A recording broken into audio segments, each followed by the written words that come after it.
The COMMeND program, if you're not aware of it, is a mentoring program that is designed to assist individuals who are interested in joining otitis media research community to do so.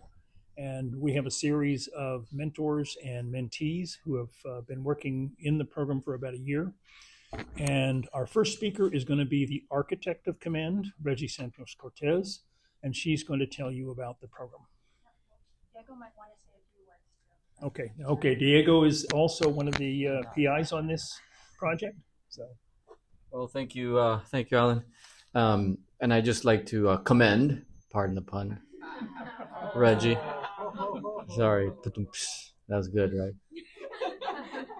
right? Because she really worked arduously first to write the grant that was funded by NIH to set up this program, to really broaden and widen the network of especially young faculty or young pre-faculty investigators in the field.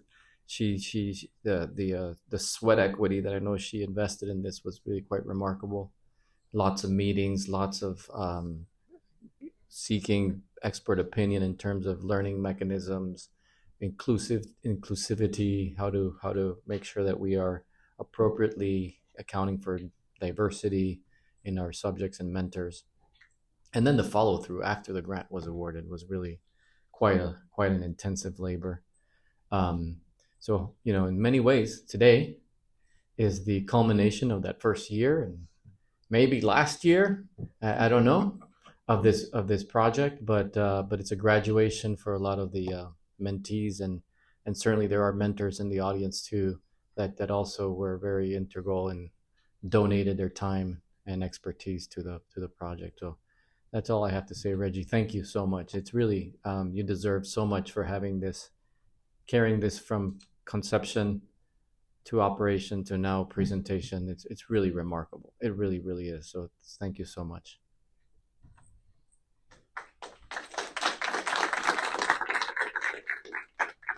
Thank you so much to both of you, Alan and Diego. I have a few slides. So as you know, this COMMeND network was originally slated for 5 years, funded by the NIDCD for an R25. Unfortunately, with all that's happening around us, we were forced to close out just a few weeks ago and ending in February. But we are persistent, we are resilient, we'll keep going with whatever we can do. So as you know, the concept of this R25 started with the idea of supporting our current and future researchers, because there's been a problem of attrition of otitis media researchers over the past how many decades. And you can see that in terms of publishing rates regarding otitis media, the loss of funding, difficulties with getting new funding, and we attribute that to lack of awareness of the global impact of otitis media, the leaky pipeline wherein trainees from very good PIs end up going to other fields because they just couldn't get enough career opportunities and especially funding. And diversity is tricky because obviously that's now a bad word, but for us, it still remains an issue, because when we even thought about this, we don't even have diversity counts in ISOM. We had no numbers to speak of. And again, the problem with the awareness of global impact of otitis media, and there's enough literature on this, there was even a publication that said the otitis media problem was solved by pneumococcal vaccination. And from there, people keep thinking that it's solved. We don't have to do anything. People just need to get to, children just need to get to age 5 and they'll be fine, which obviously from the past 2 days, you've heard that that's not the case. So there was a working group that was helmed by Alan Ryan and Bracy Watson, the program officer from NIDCD. And several of us were asked to contribute. The recommendations included coaching peer mentoring of early stage investigators, improved quality of grant submissions through mentoring, facilitating promotion, leadership opportunities for new investigators, transdisciplinary collaborations, which as we see today, has been going on for how many years now, and you see the products from the talks today. Advocacy for global hearing health, more people are stepping up on this, and greater exposure of early stage investigators and trainees to presentations, especially talks.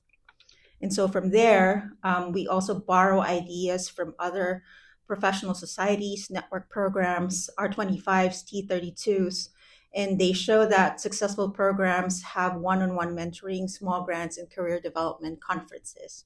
And so we've been trying to copy some of their ideas. And from there, we created a survey that was published in 2023 in IJPORL, thanks to Jill Kirshner. That this was probably one of the fastest publishing times I've ever seen. Like 2 weeks, it was published after submission, and that was really amazing. Thanks, Joe. And from there, we got 23.4% response rate for a survey that was sent to faculty across disciplines, including Oto Pediatrics. And we found that we do have a huge stable of PIs and their staff that we could recruit for this network. They also ranked topics of interest by importance, which was our basis for prioritizing topics for webinars.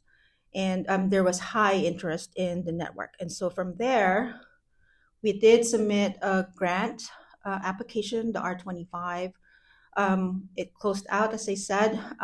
We have this name COMMeND, which stays until hopefully we get new opportunities for supporting travel awards, etc. And so we haven't changed it despite the current bad word diversity thing. And I think it should stick until further notice. And so our program includes evaluation of all activities through surveys and feedback, and dissemination of activities in progress, including a website that's sponsored by the Department of Oto in University of Colorado, an Instagram account that our great program coordinator there in the back with the camera, Landon Mayer, is maintaining for us. So he's getting into medical school, hopefully in a year. So if anybody is approached for letters, please do support Landon. So we also post, he posts the webinars in YouTube. He has this lengthening mailing list. So I hope you don't treat that as spam when we send out notices about COMMeND. And we've been at ARO in February, which is really successful and fun. And of course, now we're here at ISOM. So COMMeND activities, we've had, well, I crossed out ISOM. We're here, obviously, but we weren't able to give travel awards. So I have to thank the ISOM and program committee and executive committees for deciding to support the COMMeND mentees for coming to this meeting. We've had recruitment and orientation, including RCR training, one-on-one mentoring sessions via Zoom. So I think by now it's 2 to 3 per year. We've had free webinars every 2 months, and we will continue doing that. So the next ones will be in July for NDHI, and 3 of the people here already agreed to speak. That would be Ken Brockman, Kevin Mason, and Sharon Clark. Thank you. And we're also scheduling another one in September for vaccination, and Peter Morris and Steve Belton agreed to be speakers. So we're keeping that going. There will be subsidies. There were subsidies for short courses. There were 2 mentees who availed of that. We had focus group discussions, which were very productive, and we learned what the trainees want and need. Unfortunately, we weren't able to push through with grant reviews, so that's a clue that maybe 1 year of mentoring is not enough. If the mentees want to continue after this year, they can still contact the mentors and ask for career advice or advice regarding their grant and studies. So this is our PRED committee. Aside from the 3 MPIs in Landon, I also have 2 wonderful women researchers from University of Colorado who've played a big role in COMMeND. That would be Rita Lee. Some of you might have seen her handle workshops, not just on diversity, but also just career things, very simple but common sense and good to know things about how to forward your career, how to handle resilience issues, etc. And then Sonia Zinel is our wonderful statistician who's been doing all the surveys. And so for the mentees, you will have a final survey to fill in, and you can pour your heart out, whatever your angst is against this program, or the wonderful things that you want to say about it. So please just let us know so we can improve. And then here are our mentees, our wonderful 14 mentees. So if you are in this slide, please stand up so you can be recognized.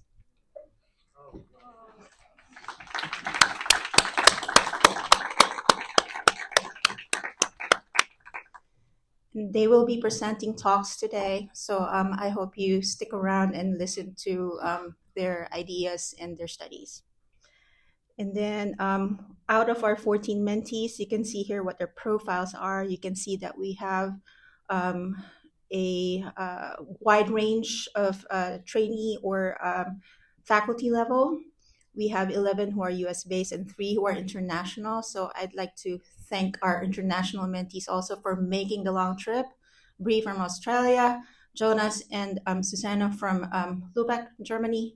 And then we also have a good mix of female, male, and underrepresented minority in this stable. So we were very lucky to have all 14 of you to be our mentees. And then again, our mentors. 14 of our mentees matched to 18 of our 25 mentors. Some mentees selected to have 1 or 2 mentors. And if you are again in this slide, I'd like to recognize the mentors. Please stand up.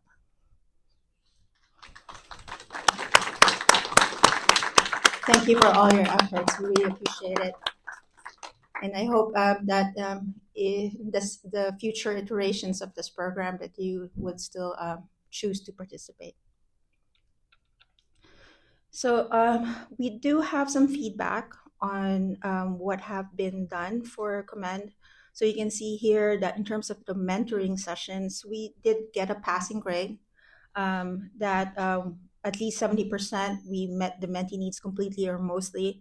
And in terms of encouragement and support, we did get a perfect grade. For webinars, this is a list of what we've done so far. If you're interested, they're all posted on the COMMeND website, and you can go back and forth trying to see what the experts in otitis media have presented. They're very informative. I can suggest to you that they become a reference for any of your ideas. We've also added 2 talks that were done in University of Colorado with our department. That would be from Mood Buta and from Gabby Merchant. So they were also great presentations. For scientific sessions, we got a good grade also with relevant information, useful information. In terms of non-scientific, it's the same. So the problem is sometimes some of the concepts might not be applicable. So then that's when our grades start going down. We've had a COMMeND Symposium at ARO, and 8 of our mentees were able to present there. And plus Bree got a travel award for herself, and she was in a mini symposium on middle and external ear, which of course has quite a good grade because she really went through peer review for that. Kavi, I don't think COMMeND can take credit for this. She got her own K-23, and she's, I believe, funded until 2029, right? And then it was Helen Gomez and Jason Sean who were able to get course subsidies. So that's it. I hope that even with all of the things that are happening with around us, that we remain encouraged, we remain resilient. We'll keep going, and I'd love to hear from you. Any thoughts on how we can go forward? Thanks. So our first presentation is from somebody you may recognize. Bobby is going to give us a wonderful talk on prospective evaluation of effectiveness of adjuvant adenoidectomy. Good morning. Thank you for allowing me to be here today. So today I'm going to present on the effectiveness of adjuvant adenoidectomy. This is just basically the protocol for a prospective study. Some people may be like, well, we already know what we're doing. Why are we even doing this study? And I would say that we really don't. We don't know who are the ideal patients to do this procedure on. And I think that's what's important. Not that we do the surgery, but that we pick the right patients. I have no financial disclosures. So again, the significance, as we all know, is it's very common. Tubes are the most common procedure, and then adenoidectomy is the third most common procedure. We've heard a lot about tubes, not as much about adenoids. So what are adenoids? So adenoids are this tissue, lymphoidal tissue, that's right here, close to this area that's called the eustachian tube. And that's what one of the opening and closing of the eustachian tube can impact otitis media. So adenoids impact otitis because they can potentially become enlarged. It could be a reservoir for bacteria, or just inflammation can also spread to the ear tube. So other indications of why that might be impacting kids with recurrent otitis. As far as what our guidelines state is when we should perform adenoidectomy, it says we may perform adenoidectomy as an adjunct to tympanostomy tube insertion for children with symptoms directly related to the adenoids, adenoid infection or nasal obstruction, or in children aged 4 years or older to potentially reduce future incidence of recurrent otitis media or the need for repeat tube insertion. They also highlight the need for further research identifying optimal candidates for adjuvant adenoidectomy at the time of tube placement. When I read that statement, I say, okay, we kind of have an idea of when to do ear tubes, but what really is nasal adenoid infection or nasal obstruction? It can mean a multitude of things. So we haven't really outlined what that means. So our specific aim was to conduct a prospective cohort study to evaluate the effectiveness of adenoidectomy. And our hypothesis is essentially that adenoidectomy will be more effective in children with increasing nasal symptoms.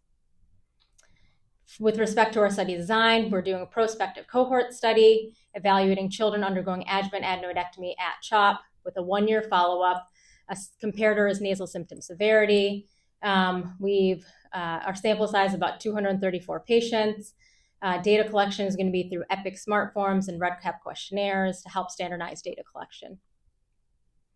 With respect to our eligibility criteria, only children of 0 to 10 years of age are included. We got the 0 to 10 years of age when we did our larger data study, and really after the age of 10, the amount of ear infections, ear tube surgery drops off. So they have to undergo ear tubes and adenoidectomy at the same time. Exclusion is prior adenoidectomy or health conditions that might increase the risk of otitis.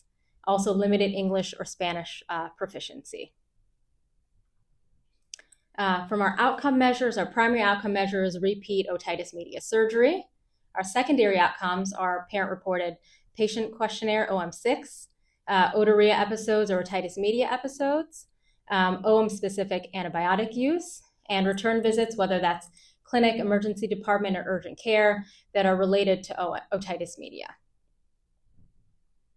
So as part of this project of how we're going to perform the study, the greatest thing is we're trying to identify how can we uniformly collect these data. One of the problems with some of the big data studies is there's a lot of missingness in data, and so you can't get a complete picture. So the goal, although this is for the 234 patients, the goal is to expand this to larger studies and be more comprehensive and include other sites in a more efficient and effective manner. So I've created 2 notes. One is the otitis media new note. So every patient that will be seen in clinic at CHOP that is here for an otitis media visit consultation, whether they get surgery or not, will have a note. Essentially, it includes a number of infections, timing of last infection, antibiotic usage, trying to gauge an idea of children don't just have infections, but do they have fluid collection, hearing status, and looking at some of the other potential risk factors that have been noted in the literature, breastfeeding history, smoke exposure, childcare, and then looking at what are the concerns for patients. Another indication for ear tubes in general is quality of life concerns. So we'll also assess that in this new note. And for those children that come back to our clinic, we're trying to get a little bit more comprehensive information on these patients as well. Outside of date of surgery, most of the time you're like, okay, you're doing great, and they're gone, and it's a 2-second visit, but getting more meaningful data on how they're doing. Are they having otitis media episodes? How are their symptoms improved post-op from surgery? And then how we're going to include this and make it more efficient is these are all going to be integrated into our EPIC as smart elements.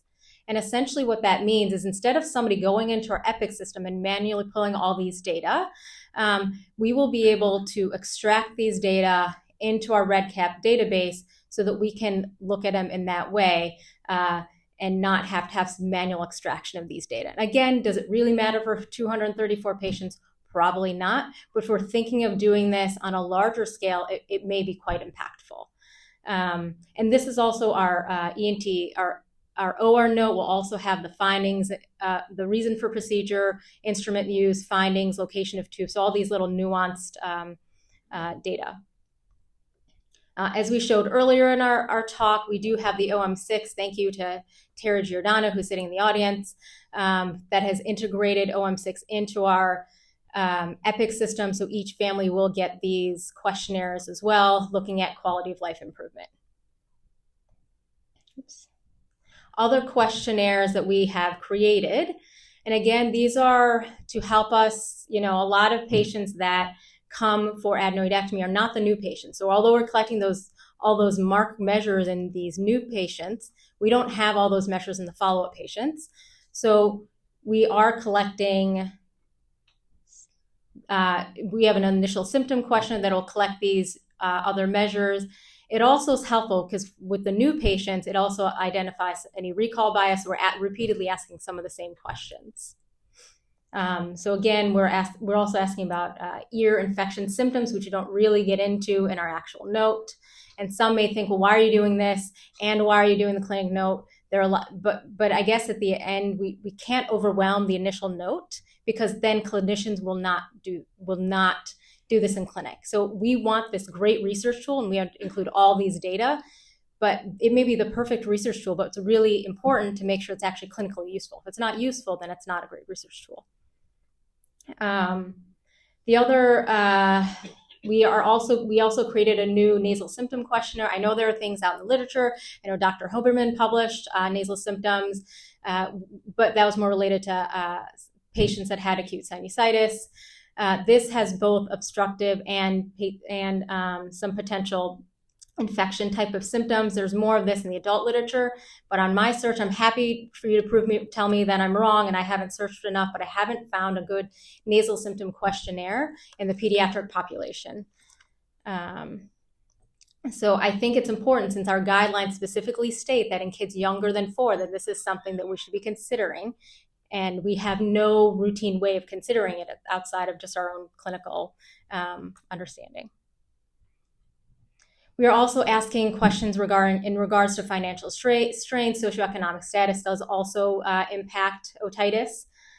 Specifically, what's been identified as the most important questions for financial strain has been how hard it's been to pay for basics such as food, housing, and medical care, as well as maternal or primary caregivers' education status. We are also asking families in between their clinic visits about otorrhea episodes. Although we ask this at each clinic visit, some families have like 3 or 4 kids, and they don't know who had what infection when. So we're trying to get more of a clear picture of who may have had ear infections or ear drainage. So what is the current status of this project? We have recently gotten IRB approval.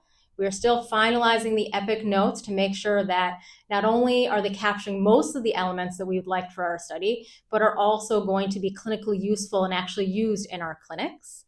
And pending that, we will be enrolling patients. And then what's the future direction? Again, one is to evaluate the smart form uptake.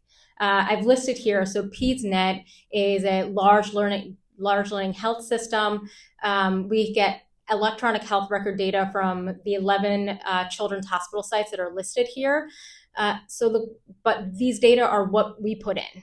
And so we're trying to improve the data that goes into these systems so that we are able to consider doing more large data with less missingness and more useful data.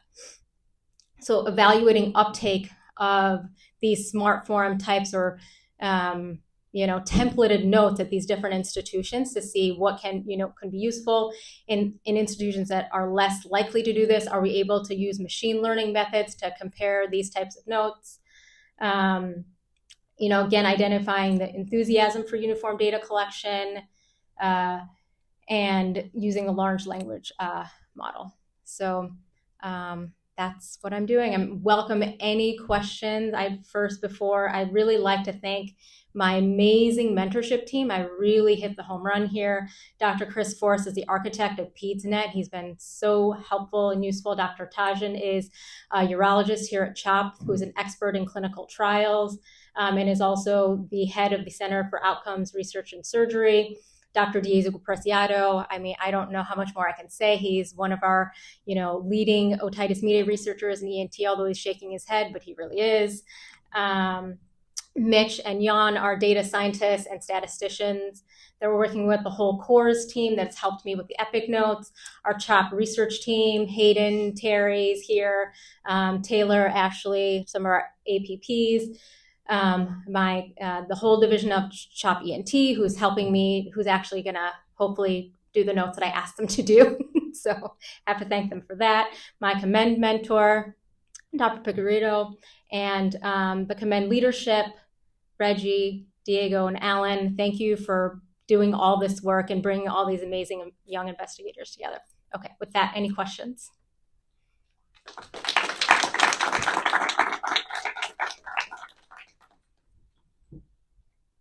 Yes. So thank you for that talk. When we put in EPIC at Children's 20 years ago, our data collection for all children that come with a new diagnosis of otitis media almost 100% mirrors what you have. So if you'd like some data, we've been collecting that in EPIC, just like you're doing in smart phrases and other things. But my question is, even that, what we've seen is some degradation over time, even though this should be clinically helpful. People don't use the tool, they don't use the smart phrases. It takes them an extra 60 seconds, but they've got, all these other things. So your comments, I think, about being clinically able, even if research effective. So have you thought about pushing this out, these tools out to a pre-clinic setting? So, you mean before So all the questions that you're asking, at least there are some things that you have to do, but it sounds like you're trying to do in between visit otorrhea kinds of things. So whatever technology you're using to do that, can you push some of the data collection? Because I can tell you from our own work with this, our APPs are fantastic. So they always do it. Because when I put it in, I said, this is something you always have to do, but the docs are much less consistent with doing it. So, but we never went to the next step to get people to do the data entry on their own. Many other clinics you go to, people are doing that. So it'd just be something to think about, maybe not as part of this study, but in the future as you go forward, because I bet you'll get more robust data if the parents and families have filled it in before they arrive, and then you just have to verify it. Yeah, and they get a lot of questionnaires, like if they get the OM6, and we don't get as much we get enough participation, but not as much as we would like. And our APPs essentially are the ones that will do the note first. And so I'm trying to cajole them into. Or maybe even just have them do it when you're 45 minutes behind in your clinic, have them do it while they're sitting in the clinic. Yeah, that definitely is a consideration. So any other questions? If not, thank you.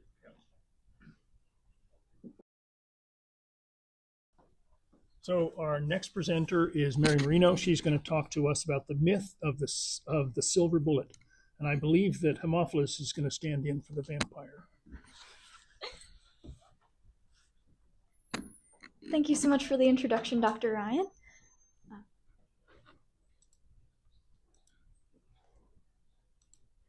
So I have a lot of people to thank for their contributions to this project, but before I show any of the data, I want to first acknowledge my colleague, Karan Baum. This is him looking very studious over here. This work comprised his master's thesis, so much of the data that you're about to see was done by his hands. And just as we all are here at this conference, I believe, Karan was very interested in the problem of persistent bacterial infections. And I think, as many of us are already aware, otitis media is no exception. It persists in about 25% of cases, which can lead to delayed language development and hearing loss in kids. So our lab studies the bacterium Haemophilus influenzae, which is the most prevalent OM pathogen. And importantly, it can be very difficult to clear with antibiotics. So there are a few reasons for this. If you saw my talk yesterday, you heard me talk about genetic resistance and its spread. But there's also another threat, which is the subject of my talk today, and that's physiological tolerance when cells go dormant. So when we treat H-flu cells when they're growing in their exponential phase of growth with high-dose kanamycin, they're susceptible to the antibiotic and they die. But when we grow the exact same cells in a static condition for 24 hours, and we either treat the starved cells in the supernatant or the well-associated biofilm that forms, far more of the cells survive the treatment. And if we show this data as a fraction, we see that over 20% of the cells, when they're grown in the supernatant, survive this high-dose kanamycin treatment, while over 50% of the well-associated biofilm cells survive high-dose kanamycin. And again, the only difference between these bars is the way that the cells were grown. So why do starved cells survive an antibiotic treatment? Well, in response to starvation, cells go into a state of dormancy, and dormant cells are not actively dividing. So antibiotics that target things like protein synthesis, DNA replication, or cell wall biosynthesis won't work. And indeed, we see very high antibiotic tolerance in starved cells when they're treated with high doses of several other antibiotics. And so we call this phenotype multi-drug tolerance, or MDT. So how do cells trigger this dormancy phenotype? There are many molecular pathways that can lead to or contribute to tolerance, but today I'm just going to zero in on one of them, and that's the stringent response. The stringent response is highly conserved across bacteria, and it's activated under amino acid or fatty acid starvation. A second messenger called PPGPP is produced from purines by the enzymes RelA and SPO-T. And PPGPP can halt growth and replication processes while promoting stress responses. The SPO-T enzyme can also break PPGPP back down into purine precursors, and that brings the cell back into a state of active growth and division. The stringent response is known to contribute to MDT in many other organisms, such as Pseudomonas aeruginosa, pneumococcus, E. coli. However, there's only been one paper that mentions the stringent response in Haemophilus influenzae. So further study must be done to understand how or whether the stringent response contributes to the MDT phenotype in our favorite organism. So I knocked out the stringent response enzymes, RelA and SPO-T, and this was in our wild type strain of Haemophilus influenzae that we use in the lab called RD. And indeed, we see that tolerance decreases in the stringent response mutants when they're treated with high-dose kanamycin, even when they're starved. So we know that the stringent response contributes to MDT in the wild-type H-flu lab strain, but that's not a strain that a child would encounter in nature. H. influenzae is an extremely genomically and phenotypically diverse species. Some strains, for example, have different cell surface markers that make them harder to recognize by the immune system. Some strains have higher serum resistance, or they make better biofilms, or they're better at natural transformation, or they're better at intracellular invasion, and so on. So we need to look at the phenotypes of a diverse selection of H-flu strains in order to better understand whether or not targeting the stringent response is our magic silver bullet that microbiologists have been searching for ever since we realized that antibiotics can fail. So how do we represent the vast genotypic diversity across this species in the smallest number of strains? Well, as you may have heard from my lab mate Leanie yesterday, We collaborated with the Picigaro lab, who generously donated a number of clinical isolates of Haemophilus, and we created this panel of 12 strains of H. flu. And in it, we include the lab strain RD, along with 2 other well-studied clinical isolates that we use as our 3 controls. Then we selected 9 maximally diverse strains from across the phylogenetic tree. And these 9 strains represent the highest number of distributed genes in the fewest number of strains.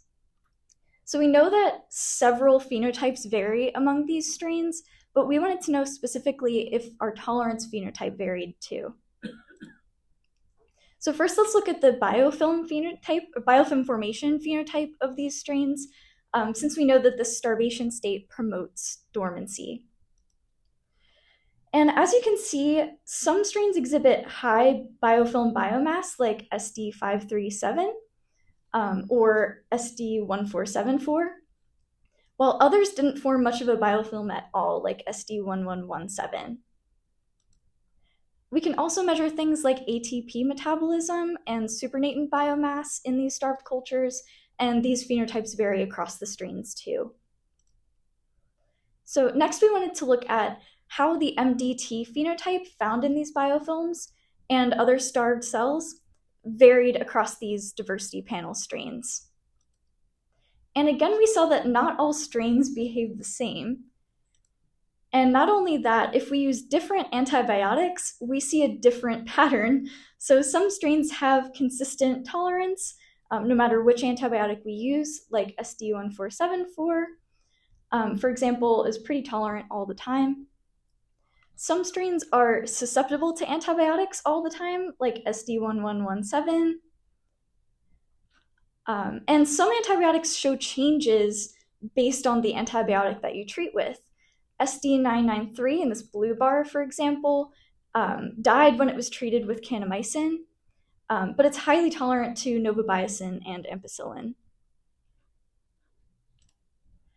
Now, to what extent does the stringent response contribute to this MDT phenotype in these diverse strains? And does this also depend on the antibiotic that we use? So rather than create stringent response knockouts in the 11 other strains, some of which aren't as good at natural transformation than others, we instead decided to inhibit the stringent response by using a novel compound created by Dr. DJ Hall in our microbiology department here at Drexel. So Hedge14 is designed to inhibit RelA, which is, again, the enzyme that turns on the stringent response. So therefore, this putative RelA inhibitor should phenocopy our RelA mutation. And you'll hear more about this drug from my lab mate Felicity So tomorrow, so stay tuned for her talk if you'd like to know more.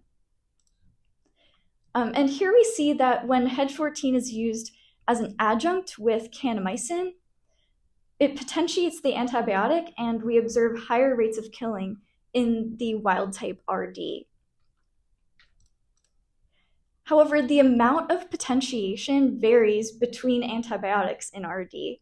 We see that more Hedge14 is needed for novobiacin and ampicillin in order to kill the highest number of cells. So what happens in our diversity panel strains? Does Hedge14 potentiate antibiotics with those too? For the sake of time, I'm only going to show you the results of treatment with one antibiotic, kanamycin with Hedge14.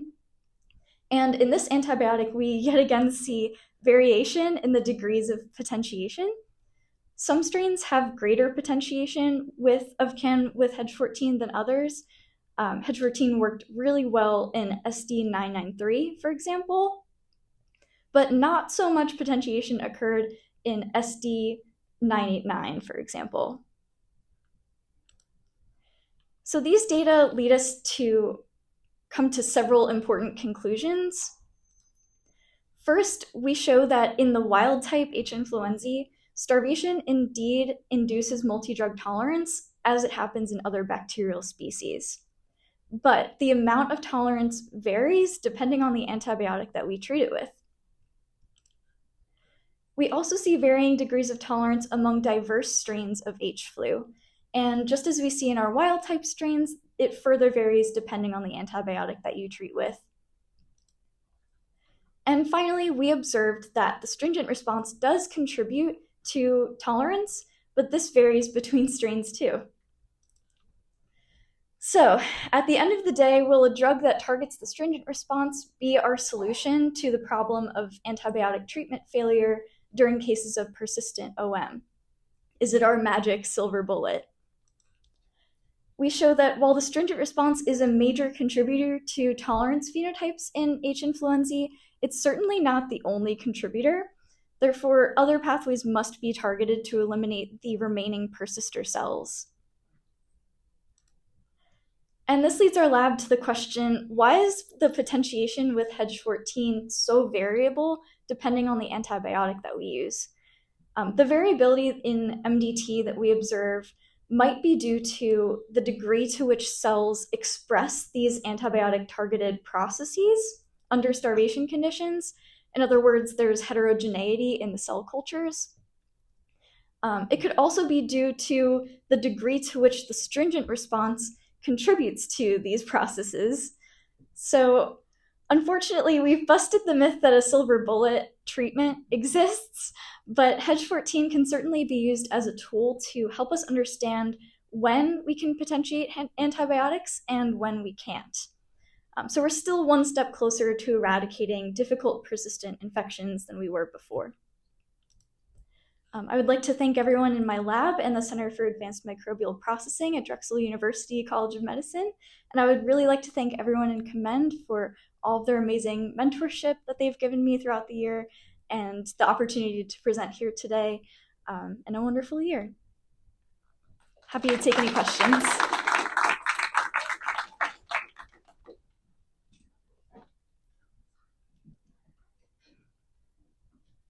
Oh, I don't know if there's a microphone, but you can just shout. Yeah. So that's fascinating to me. Let me get this straight. So you are delivering a medication or knockout strategy that will wake up the bacteria, cause them to go into proliferation, maybe even exponential proliferation, so that they can be killed by the antibiotic, right? That's exactly right. What happens in real life if you do that? Does that risk like a severe clinical infection? I'm just wondering. I like it. I mean, I think it's fascinating, but I wonder if you're stimulating bacterial growth in an in vivo model or even in real life. Is that maybe the microbiologist or you can take that on and educate me? Right? It just seems like a really interesting concept. Yeah, that's an excellent question. So just to repeat in case anyone couldn't hear the beginning of it, because inhibiting the stringent response wakes cells back up and makes them not only, susceptible to antibiotics again, but like now they're actively dividing, could that potentially help cells like proliferate further and make an infection worse? I can say that we have used Hedge-14 alone in experiments and we haven't seen it induce any kind of increase in like cell biofilm biomass or like the growth curves haven't really looked any different. So we haven't necessarily seen like an increase in the number of cells that are in our cultures when we treat with just Hedge-14. Yeah, and I think same with just treating with any antibiotic, there's definitely going to be like regulation in the amount that a person is given in a treatment to make sure that it works to the exact degree that we need it to. So further studies are definitely needed to look into exactly how much of this adjunct would work well with an antibiotic to potentiate and be the best treatment possible for someone that's facing a chronic or add a little bit. So we have used Hedge-14 in both invertebrate and vertebrate models, okay? And not only does it kind of surprised us, but it also turns off virulence in both gram negatives and gram positives. So even as a single agent, it's extremely effective. And we have not seen, in answer to your question, we haven't seen like any sort of like, overgrowth. In fact, we see basically the body's immune system is then able to essentially clear the infection. And we think it's because the stringent response, or the PPV, GPP, it's not all or on. So it's not on, it's not tightness. It's not all on or all off. It's a rheostat. And at lower concentrations of the PPE, GPP, you actually turn on the virulent genes. And so at concentrations of HEDG14 less than what it takes to trigger the stringent response, you turn off virulence.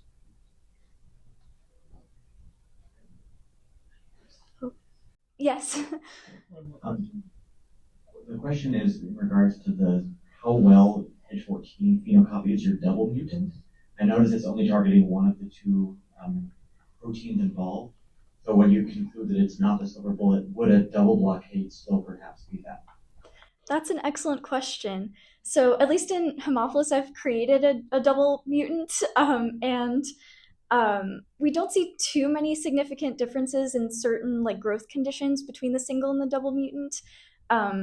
In certain species, because the stringent response is so highly conserved across bacteria, there are cases where the SPO-T enzyme can produce PPGPP as well. So that may be contributing to that like basal level of PPGPP that we see in the cell all the time.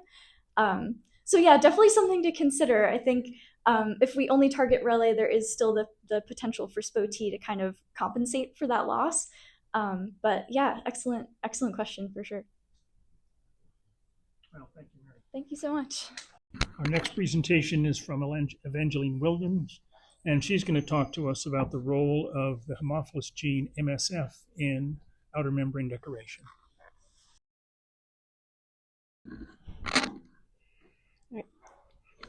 Thank you for that introduction. So today I'm going to be telling you guys a little bit of a story that I did during my master's, and I've had a little bit of trouble letting it go. So if anybody has any advice for me towards the end, I would love to hear your suggestions. And so we've been hearing about for the past 2 days how important it is for us to be treating otitis media, and how much of an impact this has on children's growth and development. And specifically, I've been focusing on Haemophilus influenza, which is the bacterium which causes the most cases of otitis media. And we also have been hearing about how the risk factors which lead to these chronic and recurrent infections are multifactorial. But today I'm going to be focusing on the specifically virulence factors and genetic diversity and how that impacts the pathogenic potential. And so previously in our lab, we used the gene content from 210 diverse clinical isolates, and we used this information for association studies that allowed us to identify a novel gene family. We identified that this new gene family was more frequently found in disease isolates, which is represented by the red bars on the outsides of the branches of the phylogenetic tree. And if we were able to understand what the function of this gene family was, we may have the ability to identify how it impacts this virulence. So the sequences of this gene family contained cell 1-like repeats, or SLRs, and these SLRs form alpha helice structures. Additionally, this gene family has a N-terminal signal sequence and a conserved C-terminal tail, which suggests that it's going to be involved in, it's going to have a function that is extremely conserved. These SLRs have wide varies of function, but we know that homologs in additional species are involved in protein-protein interactions. And we usually like to think of the effector proteins in Legionella, which allow for survival within macrophages. So we generated a knockout, and we used this to perform in vitro and in vivo studies. And what we identified was that loss of this gene family led to decreased survival in THP1 macrophages, which led us to rename this gene family macrophage survival factor, or MSF. Additionally, we also saw that the in vivo infection was affected by the loss of MSF, and it prevented dissemination, or loss of MSF prevented dissemination in chinchilla middle ear models. But we still don't really have an idea of how this protein is working. So we needed to perform some hypothesis-free experiments that would allow us to have a better insight into what's going on. So we first performed a yeast-2 hybrid screen, which allowed us to use MSF as our bait protein, and we created prey libraries using both macrophages and bacterial proteins to identify any protein-protein interactions. And the first thing that we saw was that we didn't identify any host interactions, which suggests that our protein is not going to be secreted or extracellular. However, we did identify 2 bacterial hits that are important. And we see the first is this HAP autotransporter protein, which suggests some sort of outer membrane function, as well as LUL-D, which is involved in lipoprotein trafficking to the outer membrane. And we additionally had some evidence that MSF played a role in anaerobiosis and growth in suboptimal environments. So we performed a large-scale RNA-seq experiment using 8 different conditions to try and identify some insight into the molecular pathways that the loss of MSF affects. And then for time today, I'm just going to be talking about 4 of these conditions, specifically exponential phase, where the cells are growing rapidly and dividing, a stationary phase as they begin to run out of their nutrients, and then both of the fractions from a 24-hour starved biofilm, the supernatant and the well-associated biofilm. And so the first thing that we see is that most of the separation between these cultures is on the first principal component, which means that the first variation that we see is between the shaking cultures in the red and yellow, and then the static cultures in the green and purple. Additionally, the impact of the loss of MSF is much smaller on these shaking cultures.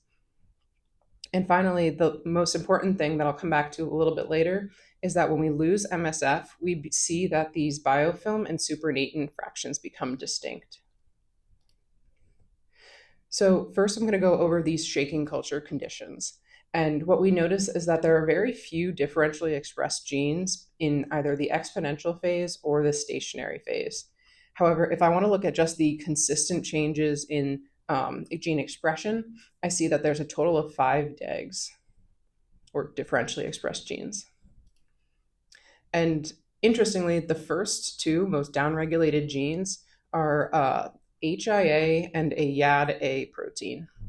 So these encode 2 different types of trimeric autotransporter adhesins, and both of these are involved in virulence. We additionally see downregulation of 2 phase variable genes, a sial transferase, LIC3A, which is involved in attaching sialic acid to the lipooligosaccharide on the outer membrane. And then we also see decreased expression in the methyltransferase subunit of a type 1 restriction modification system, which controls the expression of multiple different genes.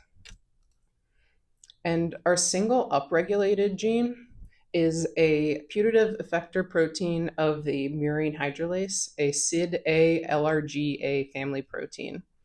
And these are required for adding holins or holes in the inner membrane, which allow for the cell wall to be taken apart, sometimes in growth and division, but also implicated in bacteriophage activity. And again, we see that the impact on these static cultures is much larger. And specifically, when we look at the total number of differentially expressed genes in the well-associated phase, we see that the differences in these shaking static cultures are specifically due to the well-associated biofilms and not the supernatant. We additionally identified this gene by environment interaction, which means that the loss of MSF specifically impacts the well-associated biofilms. I performed gene set enrichment analysis to identify which of these pathways are changing, seeing as I didn't have any of these consistent changes in the static cultures. And while I didn't see any changes in the supernatant pathways, I did see that the loss of MSF specifically increases enrichment in transcription, coenzyme metabolism, and cell wall and envelope biogenesis, while decreasing enrichment in mobile genetic elements, as well as carbohydrate metabolism. And this suggests that MSF plays a role in environmental sensing, that when the cells are in these well-associated biofilms, they are not getting these clues from the environment that they need to be downregulating their growth and division. And so we've performed many phenotypic assays to try and identify if there are any differences between these two static cultures. And we haven't seen any of these differences in the genotypes. We don't see any differences in biofilm biomass, the cell viability, ATP produced, antibiotic killing. So it leads us to wonder if we really are just missing that host component to identify these changes. And because we've seen these specific changes in the shaking culture that are involved in the outer membrane decoration, as well as our interactions with, or potential interactions with LUL-D and the HAP adhesin, as well as these environmental changes that we see in the static conditions, it leads us to hypothesize that MSF acts as this regulatory adapter, or a type of scaffold protein that links the environmental cues with the metabolic changes that are required for this cell to function. And this could lead to how nutrients are acquired or interactions with the host. So some of my future directions, I would love to be able to perform mass spec to kind of examine the outer membrane protein composition of our MSF wild type and mutant cells. And I want to also examine what happens inside the cell and what are those nutrients that are accumulating within the cell. And I would love to thank my lab mates who are here today. I'd like to thank Drexel for giving me this opportunity. I would love to thank the Hartwell Foundation for all of their funding, and then COMMeND for giving me this opportunity and like a new family. And with that, I'll take any questions.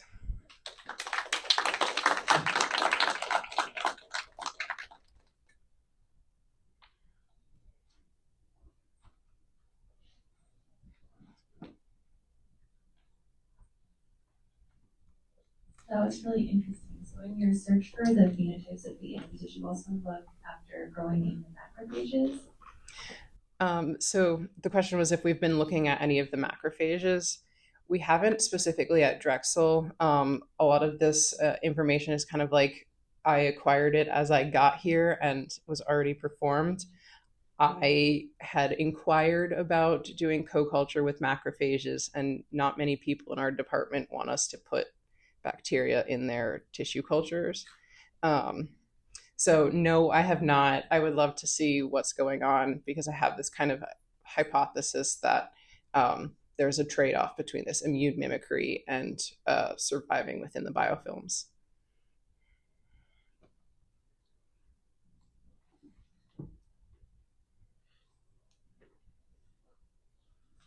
Thank you so much. Thank you. Our next presentation is from Regina Jenzalewski-Kelman, and she's going to talk to us about interferon receptors in a mouse model of Down syndrome.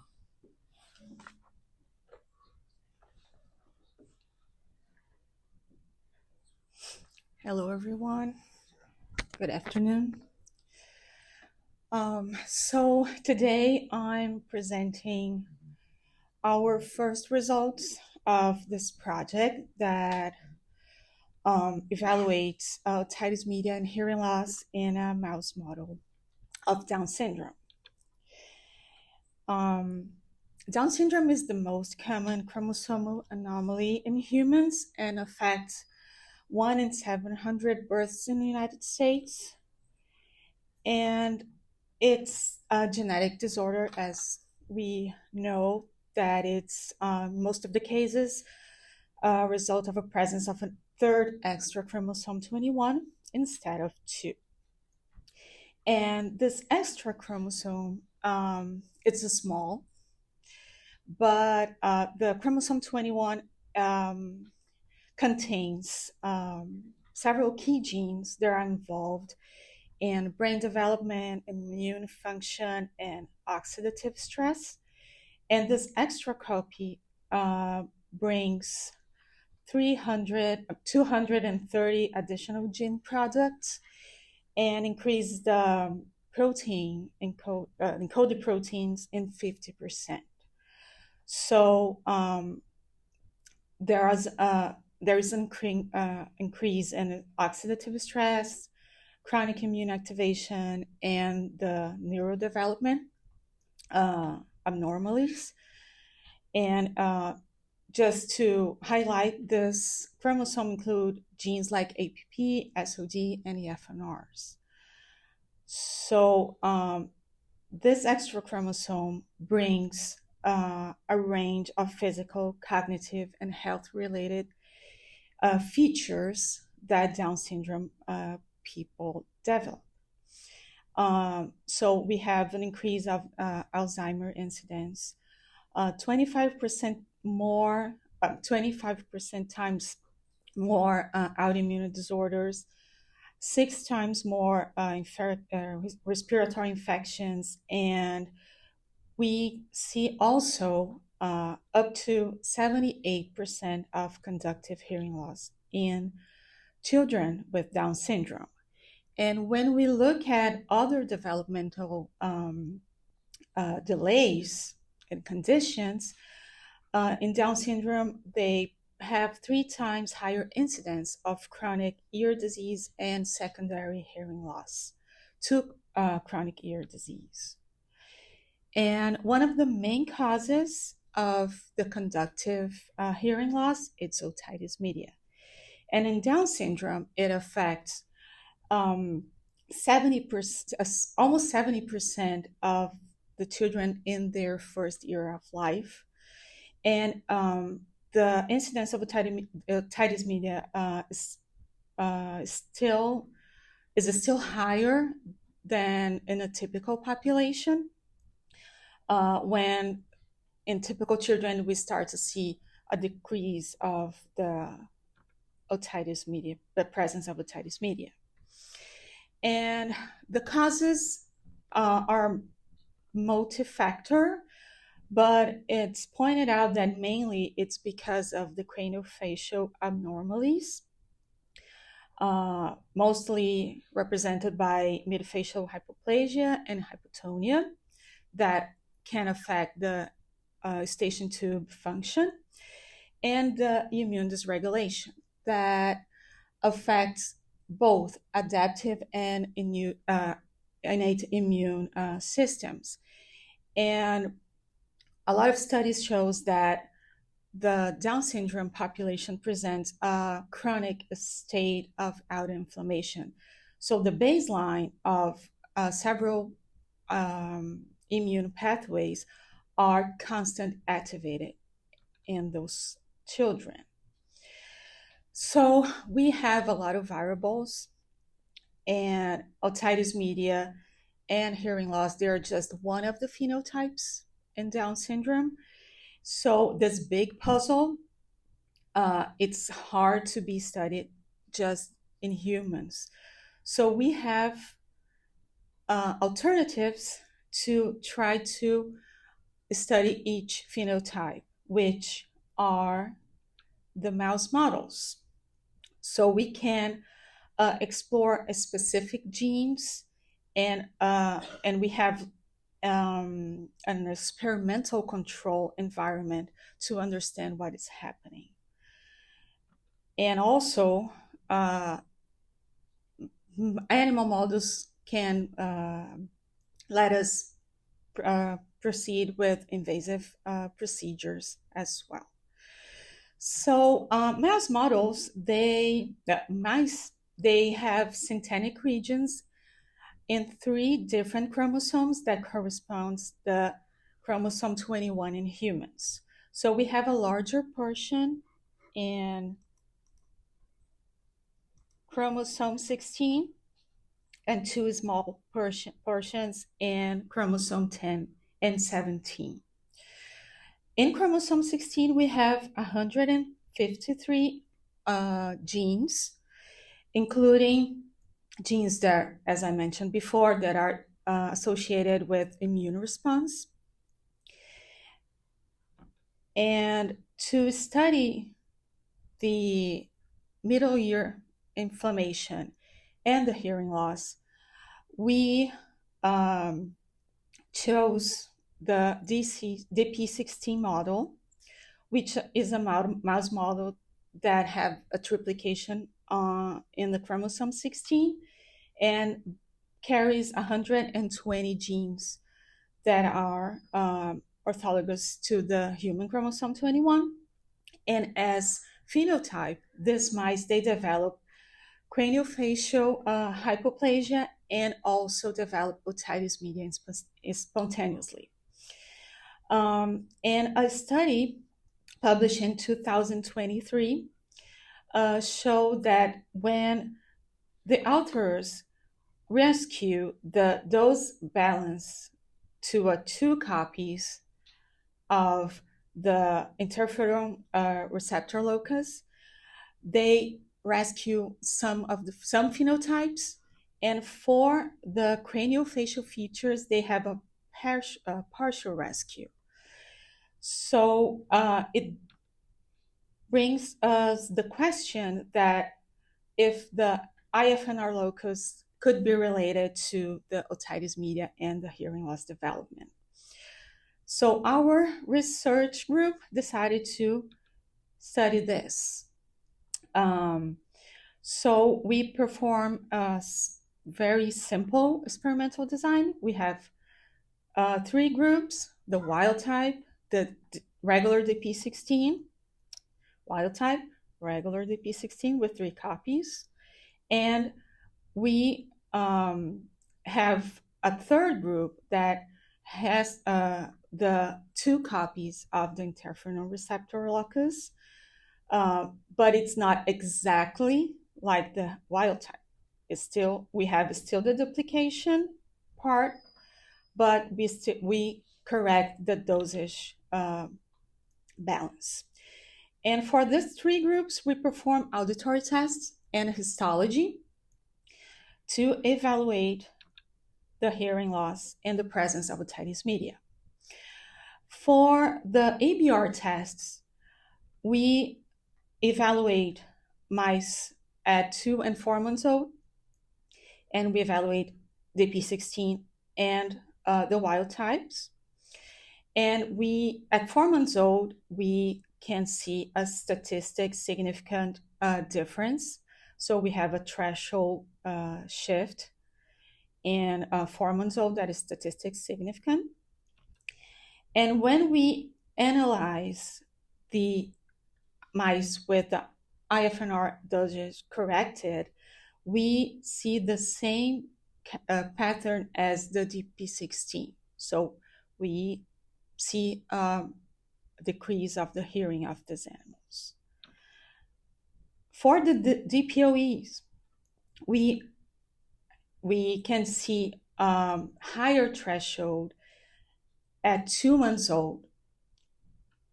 So instead of 4 months old for the ABRs, the statistic significance starts at 2 months old, comparing to the wild type that present regular hearing. And the same characteristics for the corrected dose of the IFNR, it's seen in the DPOE results. So these results are often observed in individuals with conductive hearing loss. And comparing the histological analysis, for the wild type, we have a clear cavity, no sign of inflammation, And for the DP16, we observe the thickened mucosa, inflammatory infiltrates in different parts of the middle ear and the middle ear cavity and the eustachian tube as well. When we evaluate the IFNR corrected group, we have the same characteristics seen in the DP16 mice. So those mice present elevated DPOEs and ABR, indicating conductive hearing loss. The histology reveals that the otitis media persists even with the normalization of the IFNR dosage. So we conclude that the IFNR, it's not the only locus that is related to the otitis media development. And we now know that we have a lot of work to do, and we are going to evaluate more closely the middle ear and the eustachian tube function, and also the cochlear morphology of these mice. We are going to characterize the middle ear inflammation, and we also plan to identify additional genetic factors that can contribute to development of otitis media in these mice. This project is a R1 between Creighton, University of Colorado, and Boys Town Research Hospital. Boys Town is collecting samples from the humans, from children. We are doing the preclinical tests, and at the end of 3 years, we hope to have results to try to cross our results with the human and see what can be translation. So my acknowledgements for our collaborators and funding sources, and I'd like to thank you. And I'm open to questions or insights for what can we do next. And this is my godson.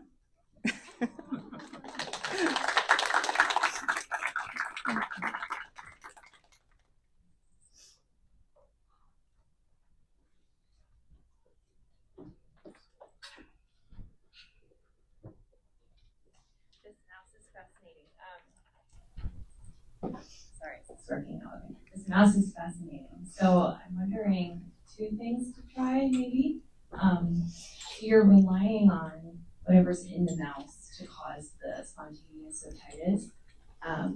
But I wonder if you considered doing, a viral infection or a virus with bacteria to boost, like, the effect of the interferon on the otitis, on the spontaneous otitis that you're seeing. So you might not see a difference in baseline or whatever the mouse bacteria are causing, but we know in people there's a lot of virus bacteria. Yes, we still need to understand if we have just an inflammation or inflammation and an infection. We perform a preliminary test, microbiology preliminary test. It was kind of inconclusive.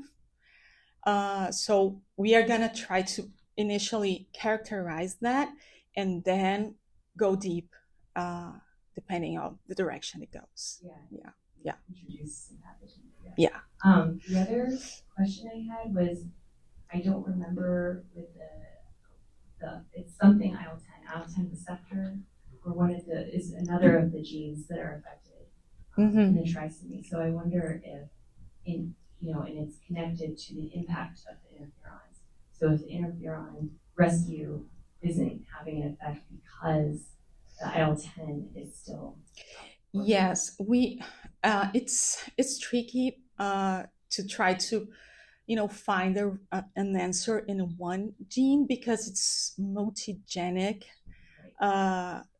disorder. So one gene affect the other genes and the protein. So it's a big puzzle, and we know that we can just we cannot just look to one specific gene or one specific region, because we know that it's not the answer is not there. Another group from England, they are studying the DRIK1 gene, and they also knock out the region, and their results, what they have less otitis media, but it was not like bilateral, is sometimes unilateral, but it was not solved. So we know that it's a bunch of factors that are affecting.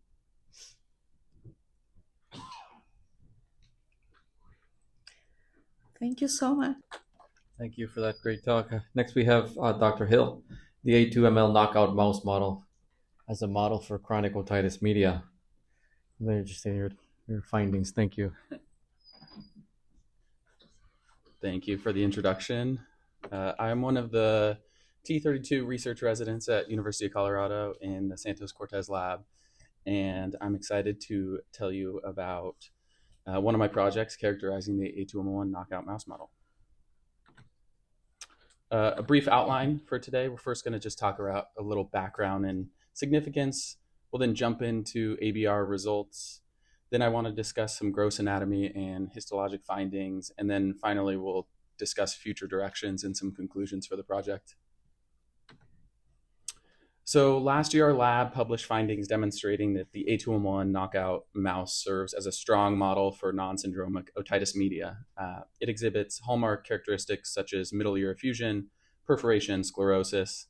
And given this, it's important to recognize the broader significance of otitis media before jumping into my data. So as we all know, otitis media, it's one of the most common pediatric infections, causes some of the most hearing loss in pediatric patients, and with that induces significant financial burden across multiple health institutions. Despite the maximization of public health efforts, there's still an extremely high incidence of otitis media. This points to other risk factors, including immune weaknesses and genetic predisposition. Studies have shown that heritability of otitis media, it ranges anywhere from 22 to 75%, depending on otitis media type and cohort. Given the clinical landscape, we aim to better understand the genetic drivers of chronic OM using an A2ML1 knockout mouse model. It's a gene implicated in protease inhibition and mucosal homeostasis in the middle ear. As more studies have investigated genetic factors of OM, variants such as A2ML1 have been found to be associated with recurrent OM susceptibility in humans. It's proposed that the protein mechanism is that there may be overlapping protective roles in the middle ear by inhibiting proteases secreted by microorganisms, thereby preventing mucosal damage and maintaining ear health. So traditionally, mouse models for OM rely on inducing acute infection through inoculation of the middle ear. For example, with human otopathogen non-typable Haemophilus influenza, we have few genetic models with spontaneous or chronic OM. So we acquired a CRISPR-Cas9 A2ML1 knockout mouse model due to the previous studies demonstrating A2ML1 knockout being associated with increased incidence of OM. The lab then demonstrated increased prevalence of OM in the A2ML1 knockout mouse model compared to wild type via histologic and gross anatomic analysis. Moreover, the study demonstrated that there were no skeletal abnormalities typically associated with syndromic chronic OM. It's important to note that the average age of the mice was approximately 42 weeks in this study. And so to further define how A2ML1 knockout impacted hearing, I started looking at mice less than 20 weeks of age before presbycusis set in. So as a quick reminder, and I know we just heard a little bit about ABR, it's a non-invasive electrophysiological test used to measure neural activity in response to sound. It evaluates how sound signals travel from the auditory nerve to the brainstem, providing insight into hearing function.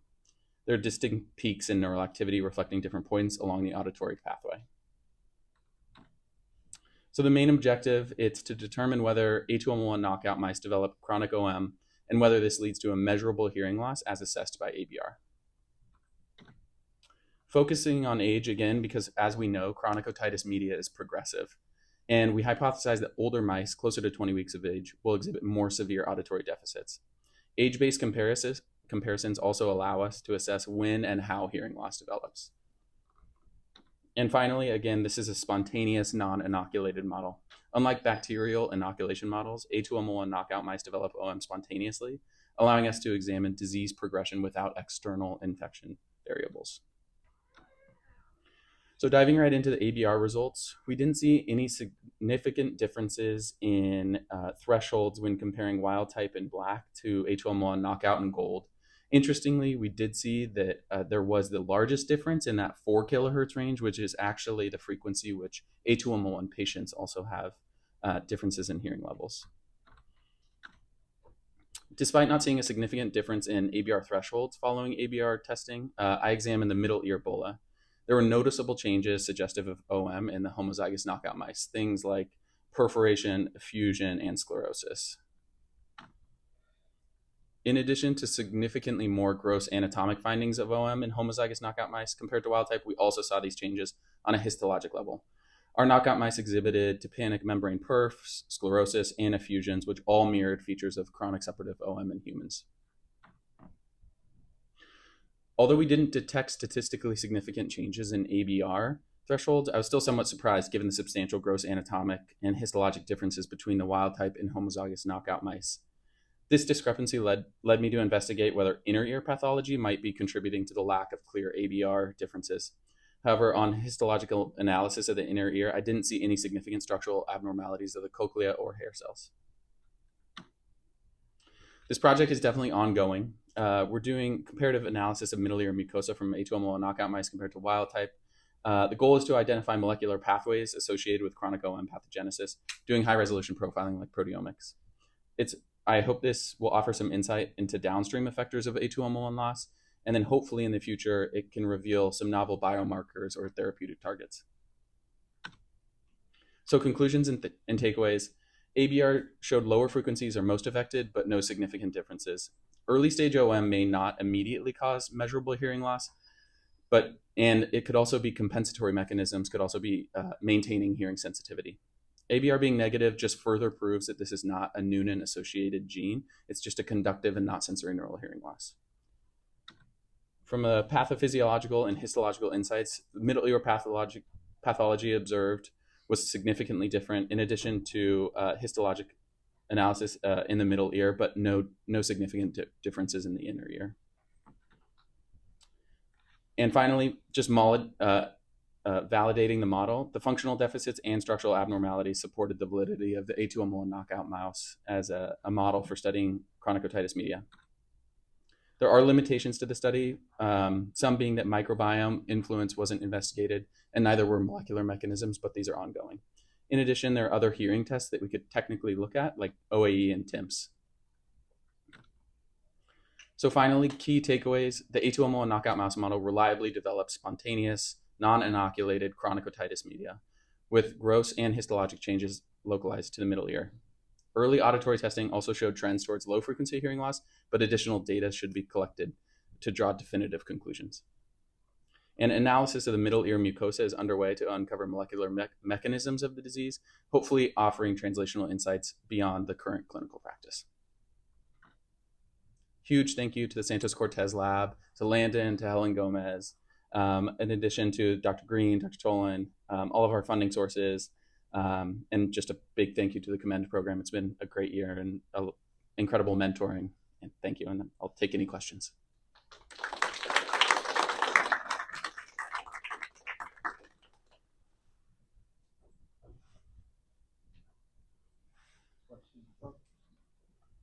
Questions? Yes. What bacteria is causing these infections spontaneously in your mice? So we haven't looked into that yet. That's ongoing. Okay. Yeah. That seems to be sort of fundamental to me. Okay, I'll just leave it at that. Thank you. Yeah. I had a similar question, with Chris Evans, 0.5 beat knockout. Mm-hmm. They seem to get spontaneous bacterial growth mm-hmm. in the upper airways, not just the middle ear. Yeah. So I'm wondering if you see other areas of the upper airway that are affected, or if you profile These are, yeah. the entire, section, the entire face, more than just the bulla. I don't know how you did your histopathology, but whether there's nasal, pharyngeal evidence of histopathologic change, or whether there's bacterial overgrowth there. Yeah, we just section the middle ear bulla for now, yeah. Just a comment, in some of our knockouts, we get spontaneous otitis, and it's usually for cell species.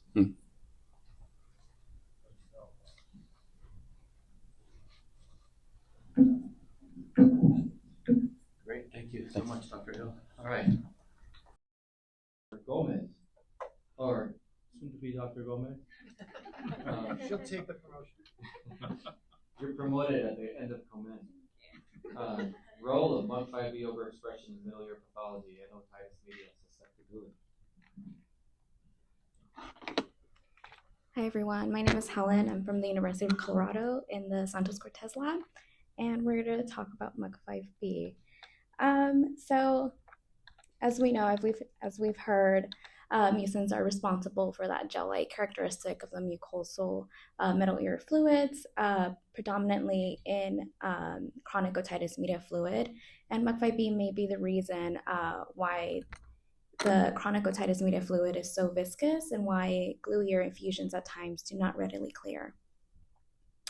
So the role of MUC5B has been heavily studied in idiopathic pulmonary fibrosis, where in that upper panel you have stem cells repopulating bronchioles and alveoli under normal conditions compared to that of the fibrotic model. In the lungs, any loosely associated mucus is responsible for trapping any inhaled particles, whether that includes bacteria, and still allowing for transport out of the airways by ciliary and cough-driven forces. However, when that mucus is overproduced, heavily adherent, you kind of have that accumulation of harmful substances within your lungs. And that eventually leads to this exacerbation of diseases that can result in cilia dysfunction. So this excessive production of MUC5B impairs cells that attempt to regenerate any injured airways of the lung, disrupting all the normal reparative processes, resulting in that chronic fibroproliferation and that formation of honeycomb cysts, which are hallmarks of IPF. There's a specific MUC5B promoter variant that actually is a dominant genetic risk factor for the development of IPF.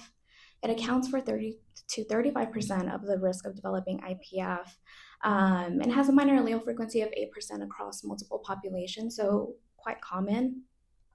And so knowing that this variant leads to an overexpression of MUC5B, it has been seen that MUC5B actually impairs mucociliary function, again, causing that excessive retention of chemicals, whether that be air pollutants, chemicals such as from cigarette smoke, microorganisms, and over time, this leads to that lung injury, leading to scar tissue and persistent fibroproliferation, ultimately resulting in IPF. We're looking at this multivariate logistic regression that we did, where you have an inverse association between IPF diagnosis and history of otitis media. After adjusting for ethnicity, sex, history of smoking, age of diagnosis, and overall this suggested a protective effect on otitis media susceptibility. This was done using the COMPASS database. It was around 30,000 adults. We then did a transmission disequilibrium test for the specific MUC5B promoter variant in around 800 families from the UK, Finland, the US, and overall we saw an increase in non-transmitted allele versus that transmitted, which again might suggest a protective effect. However, this was not significant, whether due to a small effect size and or small sample size. We then took a look at the microbial profiles of Coloradan children with otitis media and carriers for the specific variant, where we see significant differences in the overall diversity of the middle ear profiles of these children with this variant. And that was not significant in the nasopharynx, telling us that this was really unique to the middle ear microbial profiles. We then looked at the beta diversity, where you see an overall more diverse bacterial profile in children that were carriers for this variant. You have specific increase in specific protobacteria such as lactobacillus and E. coli. And then switching gears a little bit, we then were interested in how MUC5B was expressed after NTHI inoculation of wild-type mice. This was provided by Dr. Ellen Ryan's lab, where they were able to see that there was a significant increase in MUC5B at time points of 1 day and 2 days, with a significant drop-off at 5 days. And MUC5B was upregulated in epithelial cells seen with single-cell RNA-seq data of these infected mice. And as Diego actually just mentioned right now, MUC5B knockout mouse model has been previously studied, where you see that colored middle ear effusion with a retracted eardrum in these knockout mice. And you also have an overall increase of bacterial counts, suggesting a polymicrobial infection. And you also have an overall increase in inflammatory cells. So knowing what we know about how MUC5B is displayed in knockout mice and wild-type mice, we were then interested in studying this transgenic mouse model. So this overexpressing mouse MUC5B actually mimics the effect of the variant we're interested in looking at. And so I'm currently working on inoculating these mice, looking for hallmarks of otitis media after inoculations, running qPCR to measure MUC5B expression, looking at histology and staining MUC5B and IHC. I do have some preliminary data just looking at histology of the wild-type mouse versus this transgenic mouse. You have some fluid behind an intact membrane, a little bit of thickening of the mucosa, and I do have a 1-day survival inoculation with saline, where you have that organization of the mucosal cells on the epithelial layer.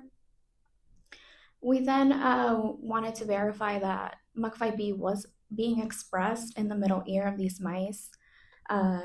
So we did a IHC stain for these mice as well, where you have that staining of MUC5B and those ciliated cells, those brown dots is MUC5B being expressed.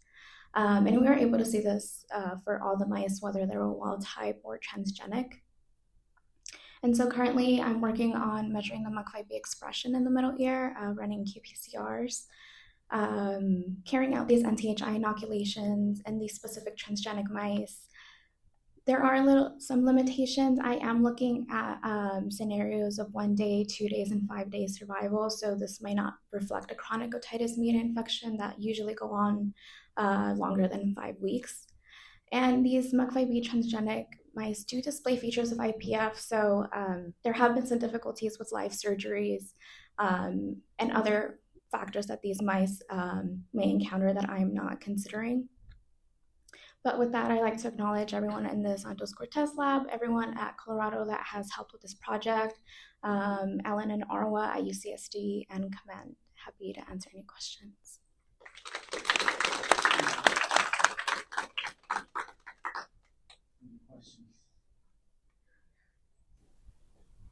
I have questions. This is so great. Congratulations on doing this work. So it's really like something I've thought about for a long time. Like, is MUC5B good or bad? We think it's bad because it causes mucus and blocks the ear. But if you look at the mouse that doesn't have MUC5B, they get infection, severe infection. They actually die from those infections. So when you overexpress it, what happens? And that's what you're studying, and that's pretty cool. But I wonder if it's the MUC5B expression or protein amount, or what the actual glycosylation pattern of that MUC5B is, which is really important. That's what I think. Reading your papers, read papers from Chris Evans' group, and that is what I think can have significant variability between patients and perhaps when you're working with these transgenic models. It's maybe not so much the proteins, but the post-transcriptional modifications and the glycosylations. that cause its immunogenic activity. So I'm wondering if with this variant, what's the effect on the actual functionality of the MUC5B glycoprotein, if you know that, and how it behaves. I know it causes IPF, that's such a distinct disease. I'm fascinated that IPF and OM have an inverse relationship in a cohort of some form that you could identify. So, I mean, it's so complex. I give you kudos because these mice don't make a lot of mucus. And so it's really hard to find a mucus in the normal mouse. And so I don't know if I don't know if there's a question in there. It's a comment. It's so fascinating. But I don't know if you have any comment, Joe.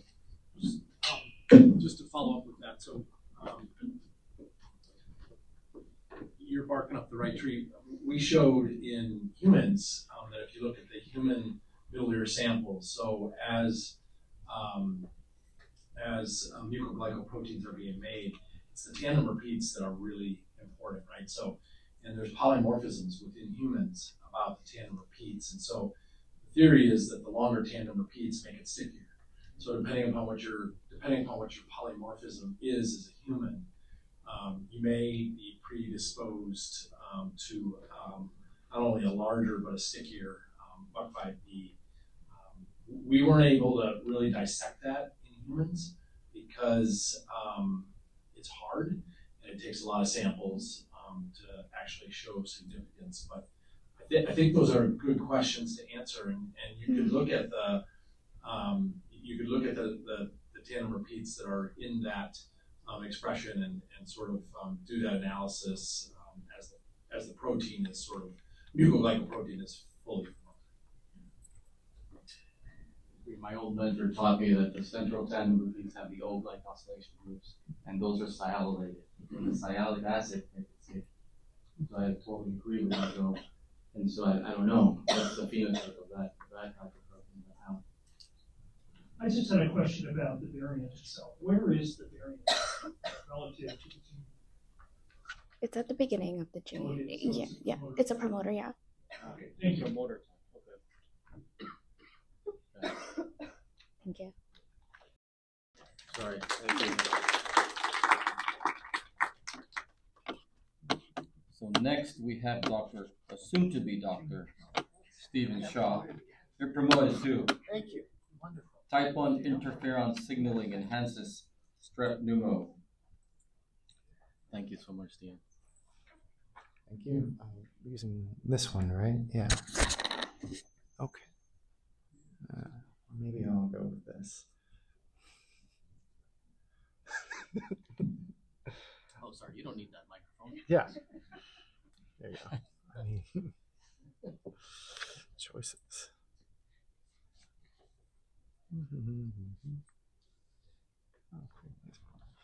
Okay. I'll get started then. Thank you, everyone. I'm Stephen Shaw. I'm a PhD candidate in Sarah Clark's lab at the University of Colorado Anschutz Medical Campus. And today I'll be giving my talk on the role of type 1 interferon in strep pneumo invasion of the middle ear. And so, as was talked about with Taylor yesterday, I'm sure most of the audience is aware that there is a relationship between viral infection and acute otitis media. And so our lab is looking to study this viral enhancement of bacterial acute otitis media.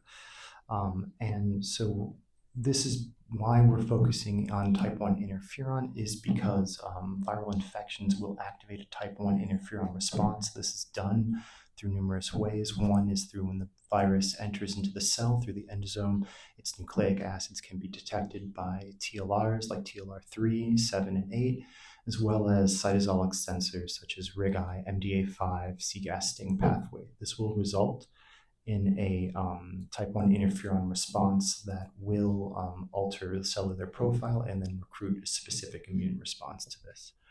And additionally, viral induction of type 1 interferon has been shown to impair lung functions against bacterial infections, and I'll get into a brief bit of what that is and the cell type we're looking at and how we're looking at that in the middle ear. So that just leads to our overall project question, is what is the effect of virus-induced type 1 interferon on bacterial infection in the middle ear? And we're studying this through using several different tools for the interferon response, tools that will induce type 1 interferon, and then ways to block that. And so we have poly-IC, which is synthetic double-stranded RNA, which will activate TLR3. And we have recombinant interferon alpha-2 and recombinant interferon beta to also just directly stimulate the interferon receptor. And additionally, we have just live influenza A, our X31 virus, to simulate a viral infection with a virus. And to block interferon, we've used an interferon receptor knockout mice, anti-IFNAR antibodies. We have a couple other tools we've used to more specifically target interferon signaling, but my PI is giving a talk tomorrow, so I will not talk about any of those today.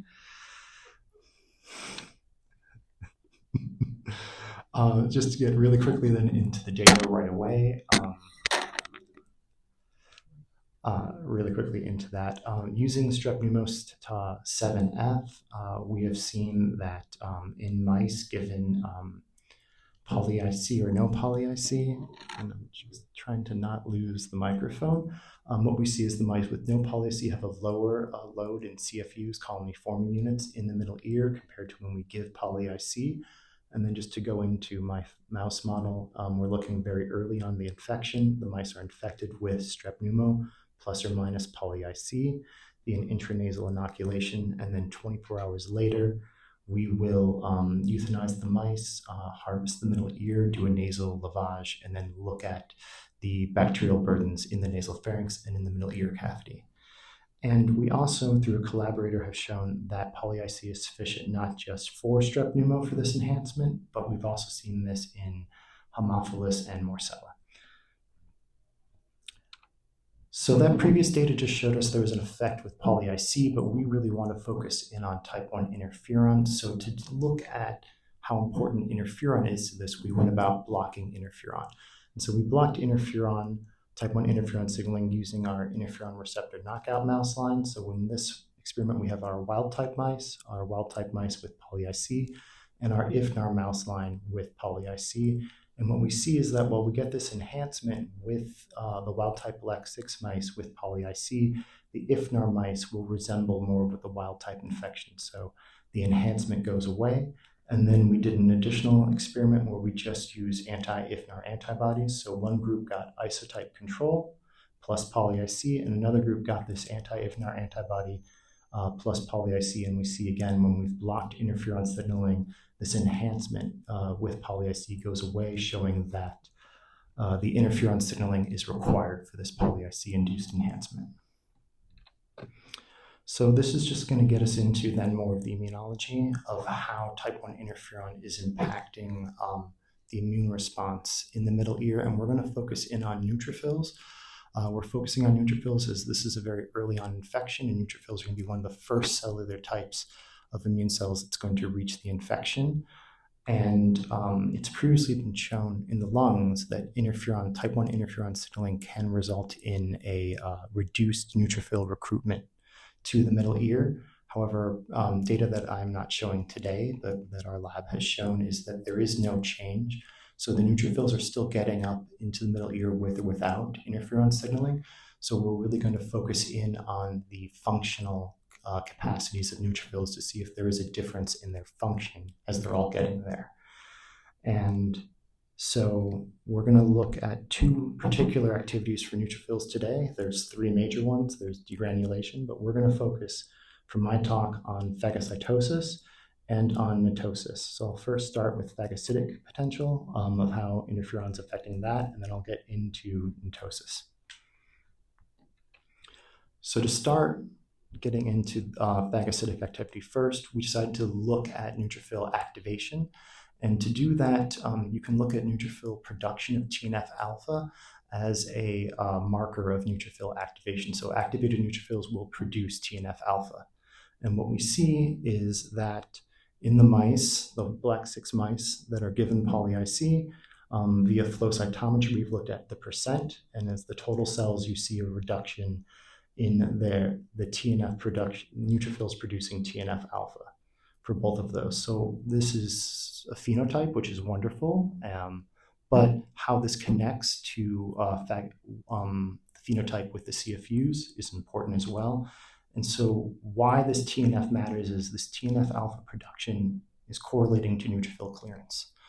So when we look with our infection data, the mice that have detectable CFUs have significantly reduced TNF alpha producing neutrophils compared to the areas on the graph where we have no detectable CFUs and we have a significantly higher amount of TNF alpha producing neutrophils. And our lab also has an assay where we can FITC label heat-killed strep pneumo, and then via flow cytometry, we can then look at the neutrophil phagocytic activity.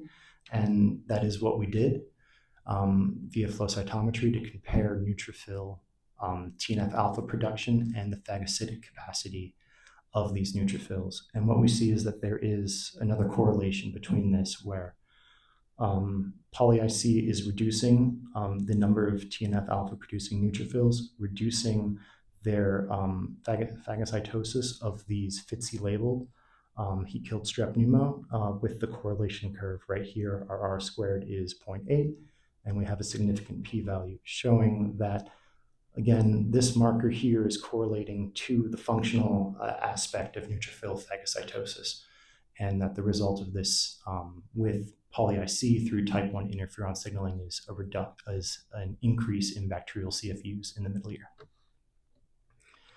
That was all mouse data though, so to give some human data that we've gotten from Dr. Sarah Gittmer at CU Anschutz Children's Hospital, where she's been able to give us samples from middle ear as well as blood.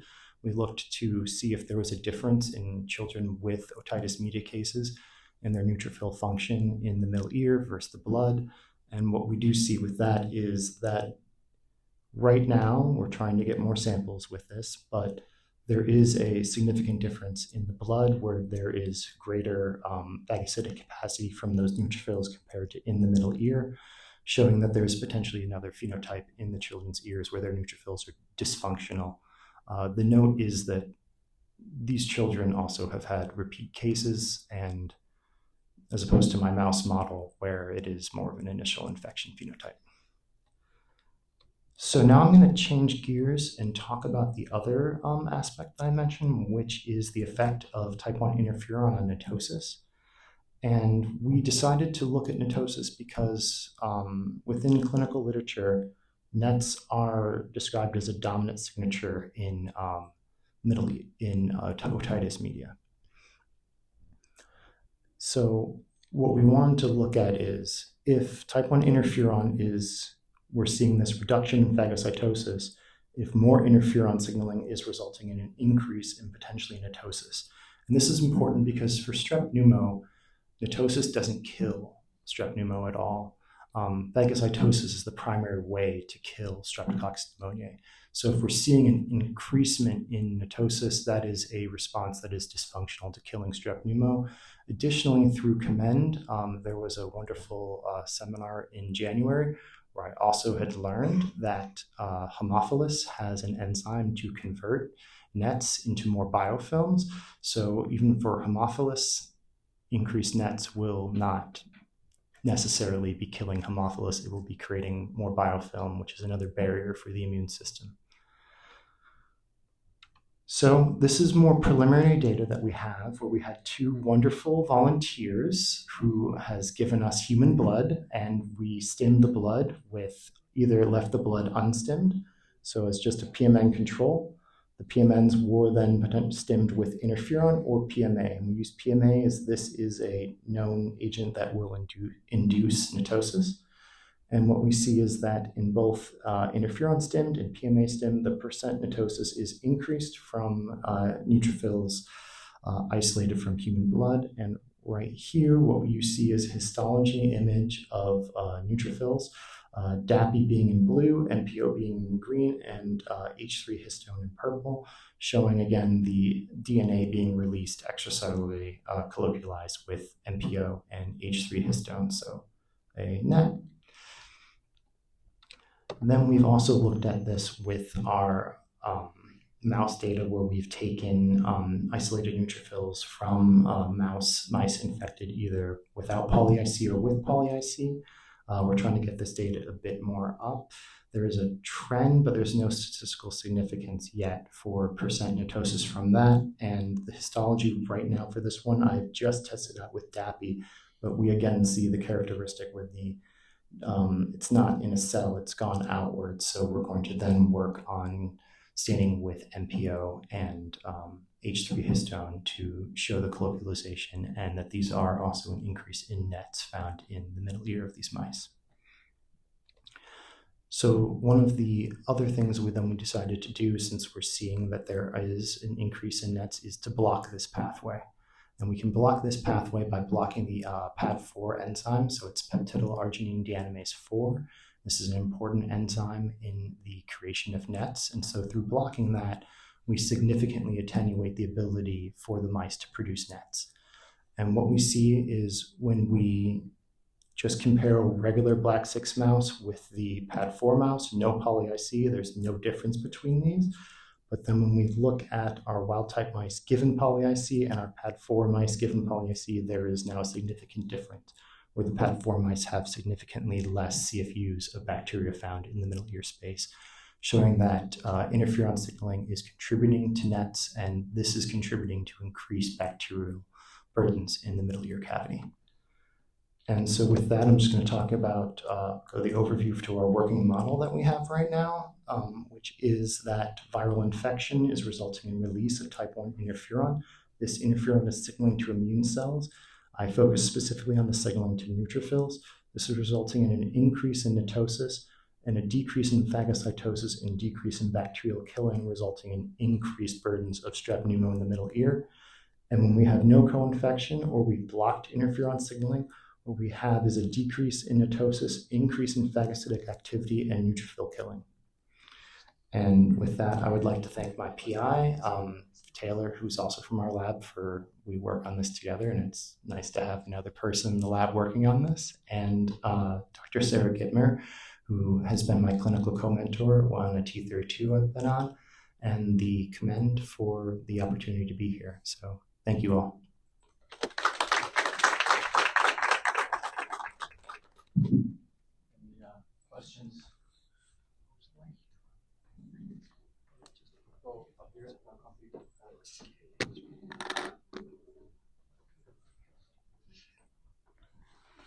Thank you. That was a really neat presentation and really well explained. I just wondered, out of curiosity, if you had a look at inflammasome activity and if there's any interaction between the interferon signaling and what you're looking at and the NLRP3 inflammasome. That's a great question. It is not something I have actively looked at. It was something that we did consider with inflammasome activation in our lab, but just wasn't a direction we've currently gone in. Thank you.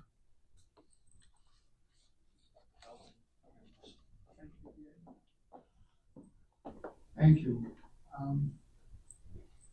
Have you looked to see if the same phenomena are occurring in the nasopharynx as well as in the middle ear, or just in the middle ear? That's another really good question. We have only looked at the immune cells within the middle ear. In the nasal pharynx, we've only looked at bacterial burdens. We haven't focused on how this is impacting immune cell function in the nasal pharynx.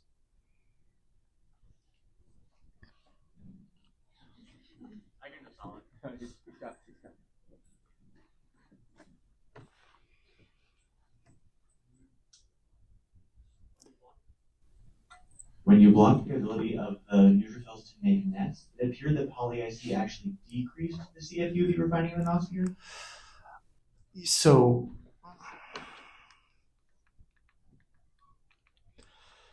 you're talking about within this figure right here where poly-IC is decreasing. However, I'm not showing you, but there's no significant difference without poly-IC and with the poly-IC between these experiments. So the conclusion I would have is poly-IC is no longer enhancing this phenotype of increased CFUs. But, Well, thank you. Well, thank you so much. Our lab tried to dabble with the neutrophils for a while. We donated lots and lots of blood, so I commend you. That was, anyways. All right. I hope you're enjoying all the talks so far. I'm really proud of all our mentees. Our next speaker is Jonas Fleckner from Anka's lab in Lübeck, Germany, and he'll talk about specific immune response in otitis media. Perfect. Thank you for the introduction. Yeah, my name is Jonas Fleckner. Hello, everyone. I am an ENT doctor from Lübeck. It's in the north of Germany, a small city here near Hamburg. Today, I want to talk about our last project from our research group. We worked together with our colleagues from San Diego. And the main topic is the specific immune response of the epithelium in otitis media. We think that otitis media is an inflammation of the epithelium. Why? Because very characteristic is the proliferation of the mucosa and the hyperplastic. And so our hypothesis is that the middle ear epithelium transforms during an infection because of immunomodulation.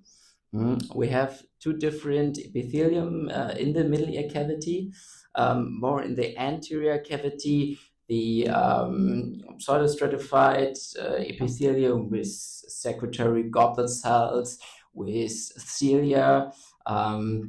It's located in the during the eustachian tube, and on the other side, more posterior, in the posterior cavity, simple epithelium located during the oval and round window.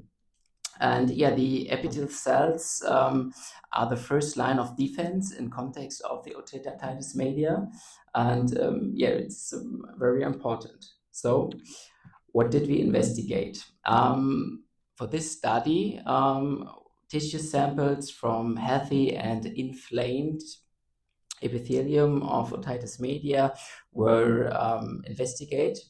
And I think in total we had about 30 samples, and all patients were previously diagnosed with chronic otitis media. And we want to know how change the mucosal thickness and how change the structure of the epithelium during an infection. And on this slide, we see different signaling cascades of the immune system. And we know bacterial molecules are recognized or are called pathogen-associated molecular patterns, so short PAMP, PAMs. And these PAMs are recognized by typical PRR, pattern recognition receptors. And most important receptor families are the toll-like receptors and the knot-like receptors. And for example, we assume an infection, for example, like Haemophilus influenza, and then PAMs, extracellular PAMs activate the toll-like receptors, and intracellular PAMs activate knot-like receptors. And both of these activation of these receptors activates NF-kappa B. We know this; it's very important for the immune system and also the expression of pro-inflammatory cytokines like ES6, EL8, and TNF-alpha. And the infection ends via apoptosis. So now we want to have a look at the histology. It's a histology of a mouse model, and I think we saw this a few times. On the left side, we have simple epithelium, non-infected, and on the right side, 22 hours later, so after an infection with Haemophilus, we see a lot of secretory cells. The mucosa gets bigger, and we see the change. There's again this is human histology of a middle ear infection, but now we can separate it into the epitympanon and mesotympanon. Epitympanon, simple epithelium, and mesotympanon, the hypersmatic epithelium. And now we want to focus on the receptors. The errors targeted to the receptors, we had NOT1, NOT2, and TLR2. And we want to see how's the expression after an infection. And we see NOT1 is the expression very low in both regions, but NOT2 and TLR2 are very high during an infection. So we can see there is a change, and we also see that NOT2 is predominated in the mesotympanic region. So the results, in summary, we can say in this study, the epithelium changed significantly when pathogens are in contact. And we also see that the mucosa becomes hyperplastic, and the cilia population changed during an infection. And we also see that the expression of the receptors depends on the location. NOT2 and TLR2 dominate. NOT1 is very, very less, and NOT2 being predominantly in the mesotympanic region. So that's the conclusion. I already said epithelial transformation and the immune system activation are the result of pathogen contact, and maybe through intrinsic cellular mechanism, and maybe we have in the future new starting points for drug therapy. Last but not least, I want to say thank you to my team in Lübeck, and also to my mentor in Lübeck, Ms. Leichtle, who unfortunately can't be here. She would love to be here. And of course, thanks for COMMeND for this wonderful program, and my COMMeND mentor, Aaron. And in addition, thanks for the Troll Scholarship. Without, I can't be here. So thank you.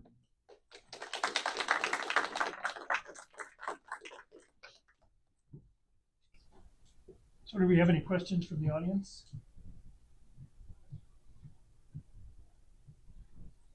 So in your epithelial immunocytochemistry, yes,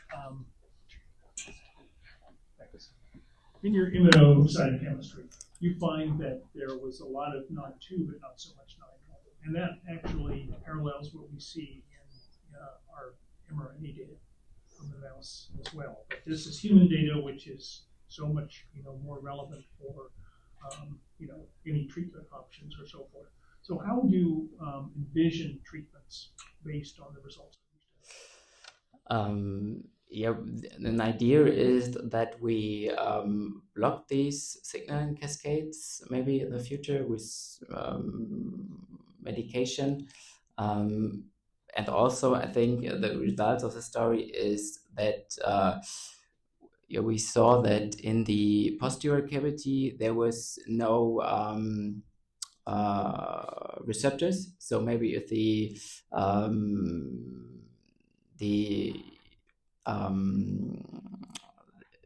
otitis media is very strong, maybe the pathogen are in this area. So maybe that was also a conclusion of the study. You know what I mean? So if yeah. No, it's very interesting. Yes. Because I would have expected you to see, receptors throughout the yes, rather than just in that. It's more than mesotympanic, yes. Yeah, that's the area where you need secretion in order to have good movement of the bacteria out. So perhaps that makes sense. Maybe. Do we have any other? Sarah? So related to that, why is there no expression in one versus the other? Is there some sort of tolerance there? Not yet. You have an idea why they're separated? Okay, no. No, not really. Any other questions? If not, thank you so much. Thank you.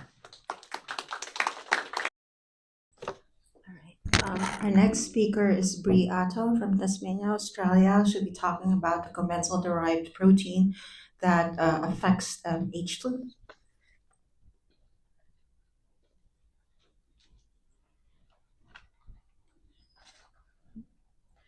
Right, I'm sure everyone here is familiar with the story of how penicillin was discovered, right?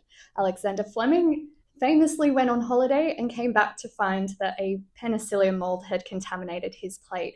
But instead of throwing it out, he theorized that that mold might be producing something that's being diffused into the agar that was inhibiting his Staph aureus colonies that you see on that plate, a molecule that we now know as penicillin. Well, maybe not as impactful, but this handsome group of gentlemen made a very similar discovery in one of their experiments, except on their plate are tiny colonies of the major otopathogen non-typable Haemophilus influenzae. And in the middle is a staph inoculum of a commensal species isolated from the throat of a healthy individual. So today I'd like to tell you what was being diffused into this agar and how we hope to use it as a way to prevent otitis media. My name's Brianna Arto. I am a research fellow from the University of Tasmania, and you may be thinking to yourself, where the heck is Tasmania? Well, it's that tiny little island down the bottom of Australia. Not many of us live there, especially when you compare it to any state in the US. We're known for our amazing scenery, our interesting wildlife, and an eccentric millionaire which turned an island into an art exhibit which exhibits some funky things like the bubble car and what is essentially an ex vivo poop model. Don't ask. Unfortunately, in Australia, we are known for having some of the highest rates of otitis media in the world. It's estimated that around 80% of kids will have at least one episode by the age of 2 years old. And like everywhere else in the world, it's our Indigenous populations that suffer the most. They have the highest rates of OM, the highest rates of CSOM, and associated hearing loss. Some of the highest rates of which we find in remote communities in the Northern Territory and Central Australia. And as you can imagine, this has a pretty major impact on the development of kids in these communities and a huge impact on the quality of life of their families. So we'd like to change that, and we thought a good place to start is with the leading cause of otitis media, non-typable Haemophilus influenzae. Now, we know that it first colonizes the nasopharynx before spreading to other parts of the body where it causes disease. And I've highlighted here lung infections because that's actually where our journey started in the context of trying to prevent NTHI infections in the lung, which we know those with chronic lung diseases are highly susceptible to. Now, OM caused by this particular pathogen, when we compare it to the other common otopathogens like Streptococcus and Moraxella, we see more severe forms of OM in that it's more associated with CSOM. And it's a lot harder to get rid of as well. It's really good at forming biofilms and invading host cells. And so with the limitations of antibiotic treatment not really having much of an effect in preventing reinfection, which is really where the problem is, we think that prevention is the key. So let me take you back to that first picture, that commensal species in the middle of the image there. We screened a whole ton of these isolates and we found that only 15% of them were able to make this protein that I've dubbed here as RL2020. And this protein mediated this inhibitory effect that we were seeing on the agar. Now, not only was this a brand new undiscovered protein, but it was a brand new class of heme-binding protein. And anyone who works with Haemophilus knows that heme is incredibly important. It needs it to be able to grow, and it can't make its own, which is kind of silly, honestly. So it relies solely on getting it from us, the host. So how would this work? Well, we know that first it needs to be able to bind to the nasopharyngeal epithelial cells, where it can then spread, it can invade cells, and it can form biofilms. All the things that we don't want it to do. And the bioavailability of heme in this environment has a really large impact on its ability to colonize, to cause disease, and even to persist, including biofilm formation. So one option is, could we give somebody our protein, which will bind up all the heme in the environment, and essentially we starve that and make it inhospitable to NTHI. And this is really crucial because if we can stop this nasopharyngeal colonization step, we stop all forms of NTHI-associated infection. The other option is to use it as a probiotic. Could we use that commensal species that I showed before, allow it to colonize someone's nasopharynx where it can continuously produce the protein? And we hypothesized that this would have much longer term benefit in that it's continuously producing the protein and overcoming the heme replenishment that we might see in vivo, but also with the added benefit of preventing pathogen replacement because it's taking up that space in the nasopharynx. Well, that's what we hope anyway. When I pre-treated either A549 lung cells or D562 nasopharyngeal cells with either the probiotic or the protein, we saw a huge reduction in NTHI's ability to either attach or invade those host cells.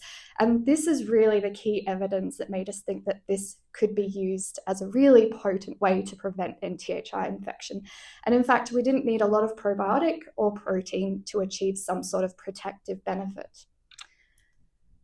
We also thought, well, this commensal species originally came from a healthy adult walking around. Perhaps there are other people walking around that have similar species that are able to make this RL2020 protein. And if so, are these people naturally protected from NTHI colonization? And it turned out that this was actually the case, that if you were a lucky individual, there's not many out there, but if you were, that you were far less likely to carry NTHI, and if you did, it was in much small amounts. And this is really important because we know the more NTHI you have in your nasopharynx, the higher your risk of otitis media. This was also true over a 6-month follow-up, so it wasn't a fluke. Then we wanted to know if this would work in an in vivo model. And to do this, we shipped our isolates off to Sarah Clark at the University of Colorado, thank you very much, where they ran our therapies through an acute model of lung infection, remembering that we started in the context of the lungs for this. So mice were treated with either our probiotic or a knockout, so the exact same isolate, except we removed its capacity to make that RL2020 protein, or PBS. Mice were then given NTHI and culled the following day.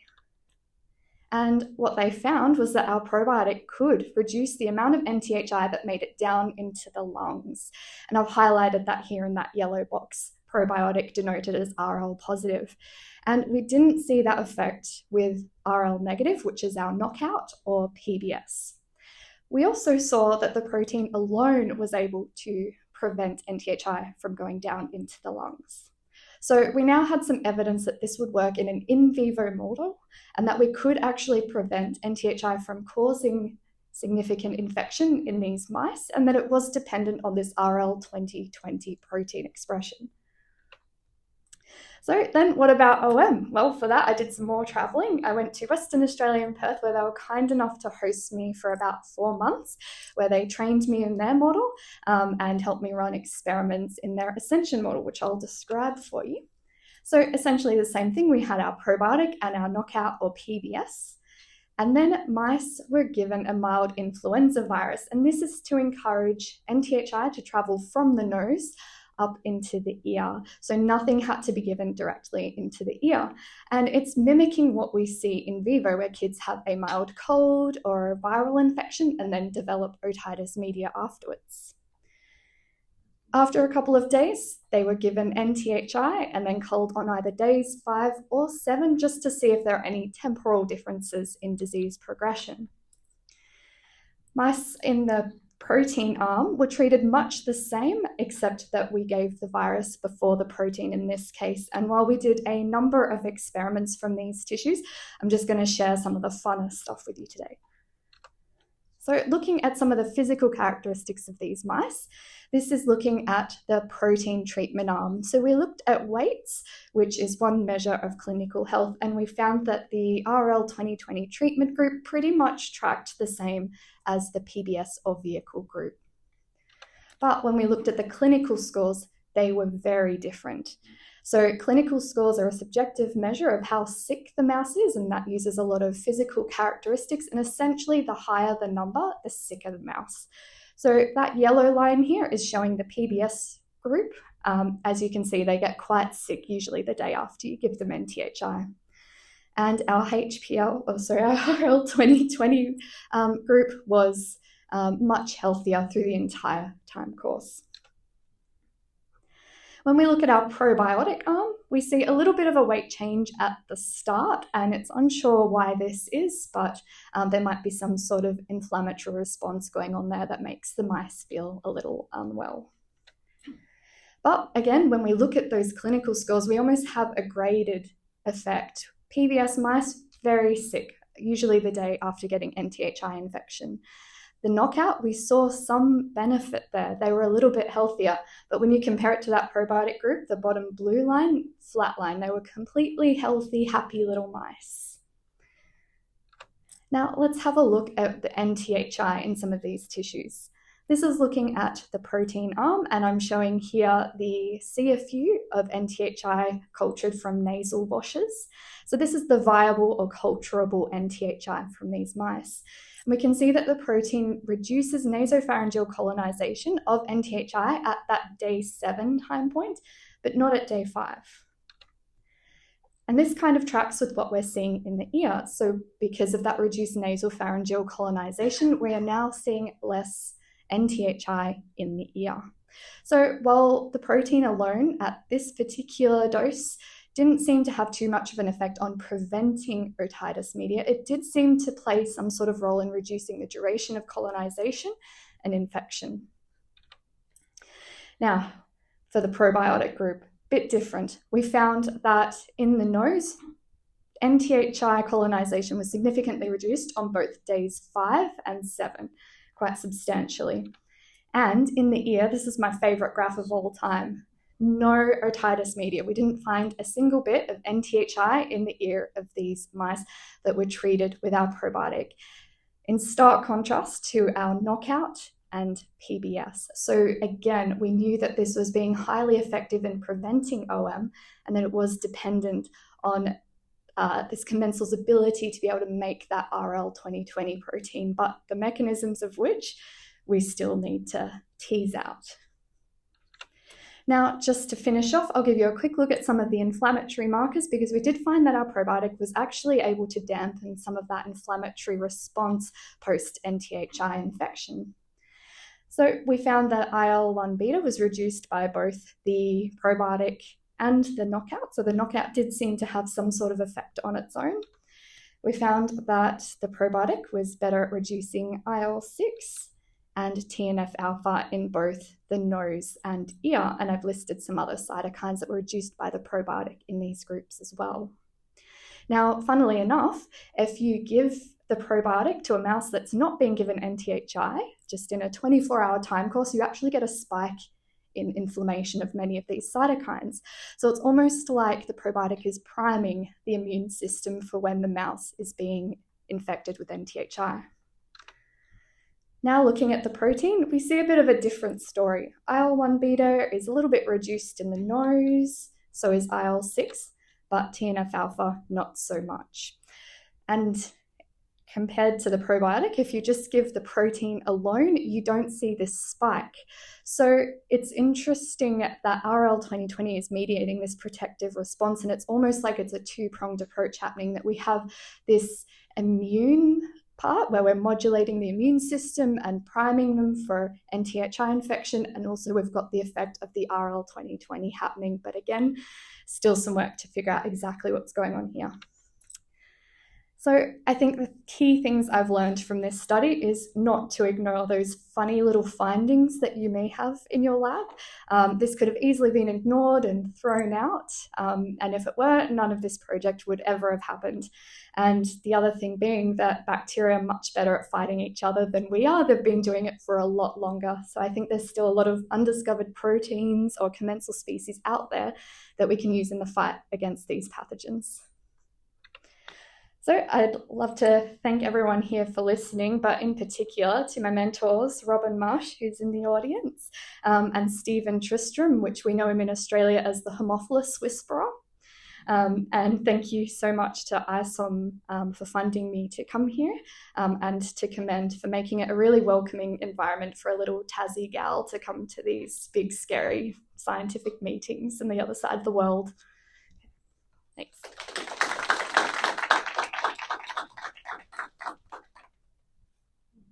We're well ahead on time, so ask away. Garth?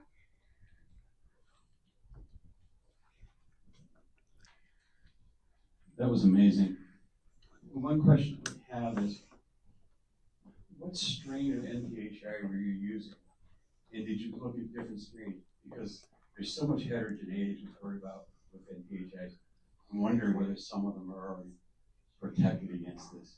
Yeah, that's the sort of thing that keeps me up at night, especially listening to some of these other talks. This was really sort of a feasibility first look because I honestly didn't think it would really work in vivo. Was the strain you used, was it a clinical strain or was it RD? It was a clinical strain, yes, yeah. So in the mouse model, we used just the one clinical strain, but in all my in vitro testing, we used a range of strains from a range of different clinical sites. So we have some confidence that it should work against a lot of other isolates as well. Great, thank you. Brianna, excellent presentation. Couple questions. First, congratulations on this. It's fascinating study. With that comes the mechanism. And as you probably know, and I think your overarching, at least as you presented it, that starvation of Homophilus could potentially be a good thing because they would die out. However, there's a lot of literature that suggests that may not be the case, that they would become more pathogenic and have pathogenic phenotypes. So that could be problematic. However, your data, particularly with the probiotic, is very, at least maybe reducing commensal load in that case, or load, but maybe that's kind of getting to the middle here. My question is, because you saw differences with your protein itself, do you know any expression patterns of that protein in your probiotic strain, when it's expressed, under what conditions it's expressed? Yeah. For the first question, yeah, the heme story is very nuanced in a lot of those. I've read a lot of your publications on this. So far in all our testing, we've managed to wipe them out with heme, but I've got a few experiments planned where I try heme recovery because I know that transient exposure is a bit of an issue. So if you first starve them and they don't die, if you throw heme at them, do they become super virulent? So that's something that I'll certainly be doing. And the second question about expression, we know this probiotic will express this heme binding protein under low heme conditions, around about what you will find in vivo, so around the levels that you'd find in the nasopharynx, which is quite helpful for us. We haven't done any genome-wide expression, so we don't know every gene that might be involved in that. One follow-up. Yep. Would you predict then during inflammation, protein expression would go down? That's an interesting question. I think it depends on the dose because this is a carrier protein. And again, this is why we're sort of more pursuing the probiotic angle, because we anticipate that there would be some replenishment of heme in the environment and we need to keep bombarding them. And it could even be a multiple dose thing or a question of when you give this to a patient. You know, are you giving it to them before or straight after their initial infection? Lots of translational stuff yet to tease out.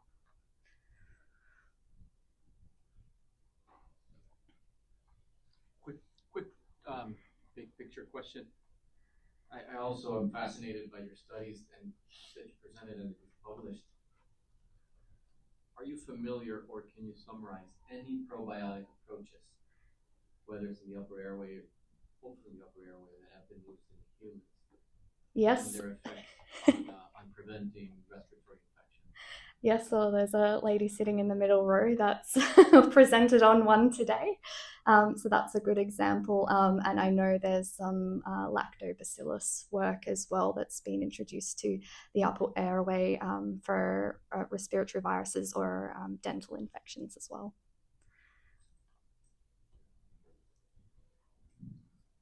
That's a beautiful study. Very, very impressive. I just have one question. You know, these organisms apparently have coexisted for a long time, but they're relatively rare. Do you have any worry that you know, if they're put into clinical use and become, you know, commonly associated, they might make peace? Yeah, one of my I don't think they'll ever get along personally. But one of my concerns was that NTHI can acquire a lot of different heme sources. Like we have heme in the form of hemoglobin, bound to haptoglobin, all these different sources, and it has a variety of mechanisms to grab that from the host. And so the concern is that if our particular protein only targets one, will it switch on or off the other one? So we've just finished some studies where we've bombarded them with a bunch of different heme sources, and the protein seems to work despite that. So hopefully we won't see any sort of resistance crop up, but it's always a concern with these things. And I imagine a future where this would be something that's coupled with something else to really hit them hard. No, that's encouraging. Yeah, yeah, it gives us confidence. Cool. Next talk is co-authored by Jason Chan and Arwa Kurabi from UCSD. Unfortunately, Jason cannot make it today, but Arwa will be sharing their studies on single-cell profiling of the middle ear in chronic otitis media with effusion.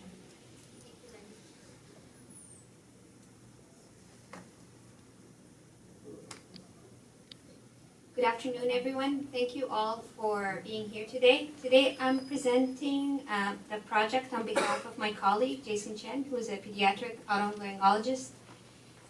He unfortunately couldn't join in person, but he's out on a good cause. Jason is actually in Guatemala on a surgical mission trip performing microtia reconstructive surgeries.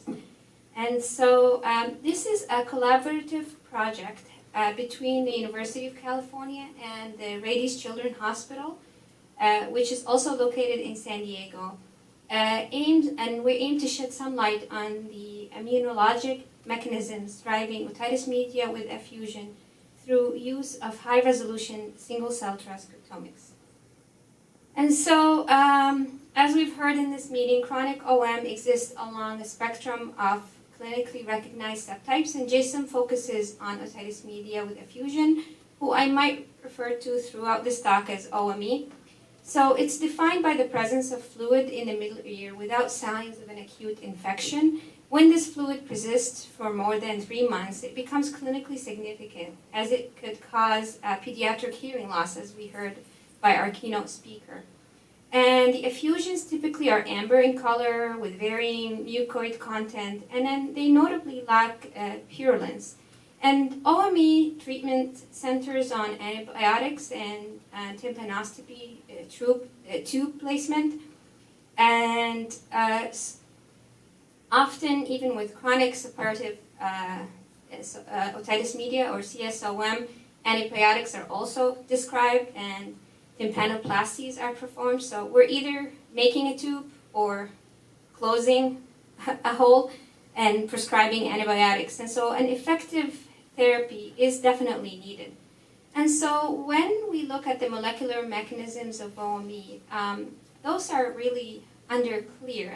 And so there's been many studies done, but our understanding remains limited. And one major challenge is a lack of a reliable animal model that accurately recapitulates the human disease. So in mice, we can reliably induce acute otitis media by injecting bacteria into the middle ear or into the nasal pharynx, but those usually generate a robust innate immune response driven largely by neutrophils and monocytes, which resolve within 5 to 10 days and don't really evolve into the chronic non-purulent effusion phase that we see in OME. And so we think that during OME, the adaptive immune system, potentially involving T cells, B cells, and plasma cells, plays a much greater role, but that's kind of been hard to postulate with these animal models. And so to understand the immunologic mechanisms behind OME, we need to study middle ear tissue. This tissue is actually, obtaining this tissue can be a challenging task, and so prior studies have mainly focused on adjacent, more accessible compartments, such as the peripheral blood, the middle ear fluid, and the nasopharynx, and yeah. So those usually capture a more systemic response. We wanted to understand the local mucosal tissue level immune response during OME. And so our hypothesis is that OME is driven, at least in part, by a local adaptive immune response. And at first glance, this may seem like a basic hypothesis, but adaptive immunity has never been directly examined in the middle ear tissue. Despite how common OME is, we still don't know which immune cells are present within the middle ear niche, and what contributes to chronicity of and maintenance of the effusions.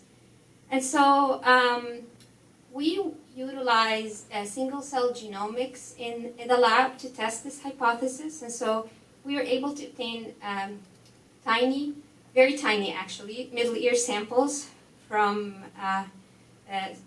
like surgical specimens in humans, and then these cells are dissociated, and then using the 10x platform, these cells are dissociated and then sequenced individually, and then demultiplexed, and then we analyze the resulting data to define cell identities, cell state, and then the cell-specific gene expression patterns, giving us a high-resolution map of tissue and the cell landscape.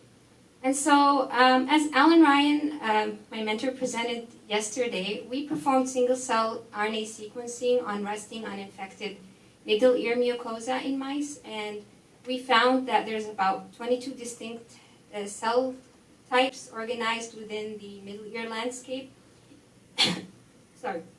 And the gene expression analysis revealed parallel expression of pro-inflammatory and immune regulatory signals, suggesting that even in the resting state, the middle ear mucosa maintains an active immune balance. And then he also talked about in the acute OM model, how when OM was induced in these mice, we were we looked at the cellular landscape using single-cell transcriptomics, and we saw an expansion in the cellular diversity and the emergence of additional immune cell populations not seen in the healthy resting middle ear.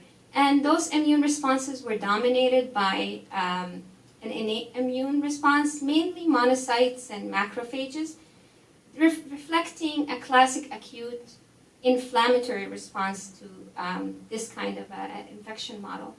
And so next, we performed single-cell RNA sequencing on adult human tissue from, human adult middle ear tissue from human. And so these tissues were obtained during a trans-lab approach for skull-based tumors. And so these middle ears are otherwise considered healthy because that's not the reason why these patients were actually being seen. It's actually to remove the tumor. So the middle ear is actually pretty healthy. And we saw that in this resting state, the cellular landscape was actually pretty similar to the mouse. We had a mix of structural and immune cells. And then again, we saw that there were some resident immune populations, even at baseline, as you can see here through the Teasney plot and then the Violin plots. And so we wanted to look actually at the pediatric patients because these are our targets. And with help, or this is actually Jason's work, so it was Jason that did this. We obtained middle ear tissue from children, both with otitis media with effusion and then some healthy controls. And so in the children with OME, he collected the middle ear mucosa through a myringotomy incision before placing the tympanostomy tubes. And then for the healthy controls, those came from patients or children who had a normal middle ear, but they were experiencing neuronal hearing loss, and so they were undergoing a cochlear implantation. And so when that electrode is being threaded, we basically were, with help of Daniela Carvalho, we were able to obtain the middle ear tissue from those patients to kind of serve as our healthy resting state.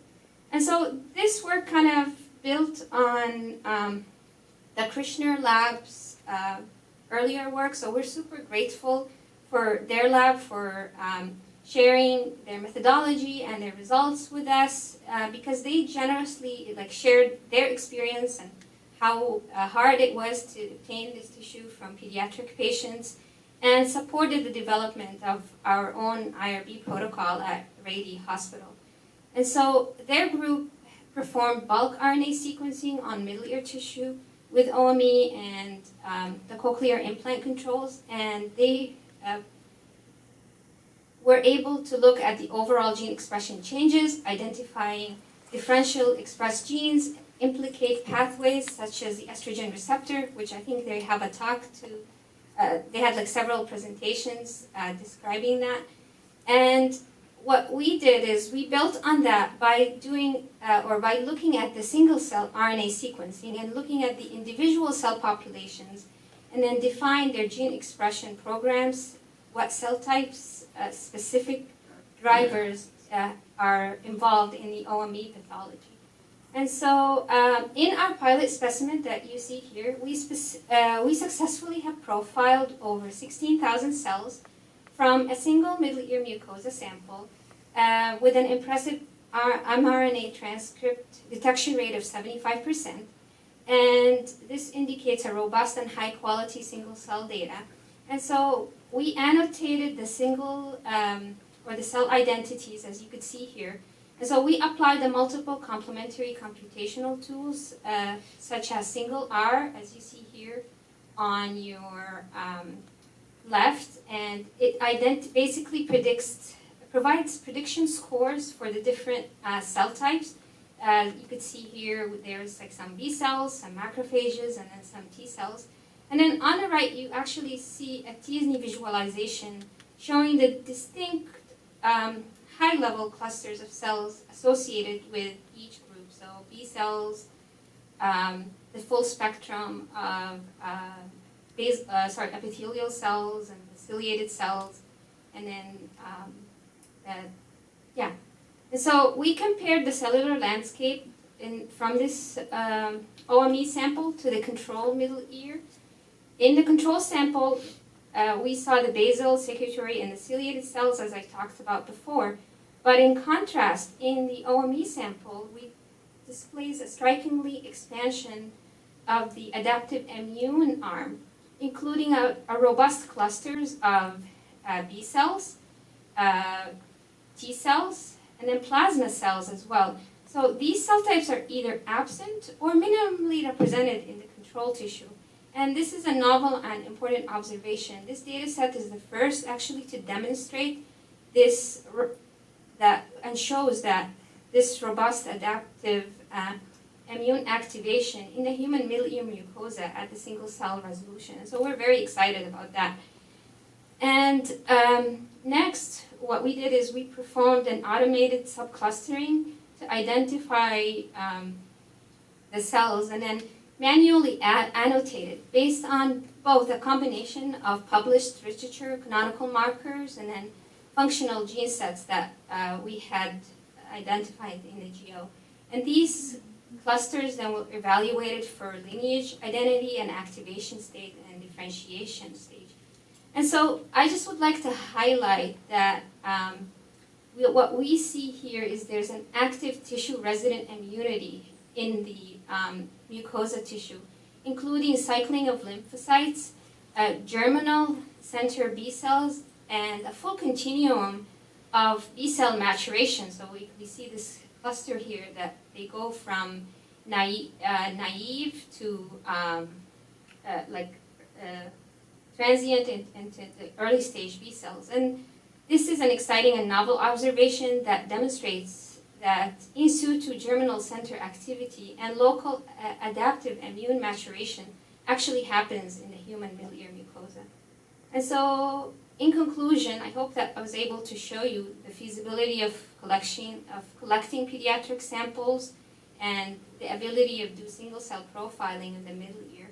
And then second, we identified a previously underscored adaptive immune response within the middle ear mucosa with evidence of a local B and T cell activity. And these discoveries, we hope, open many translational paths. Specifically, what we would like to focus on is biomarker discovery, so to help prognostic patients, but also discover new therapeutic targets. Also, antigen-specific tolerance strategies, so avoiding saying the V word, we want to identify dominant immune triggers in the mucosa.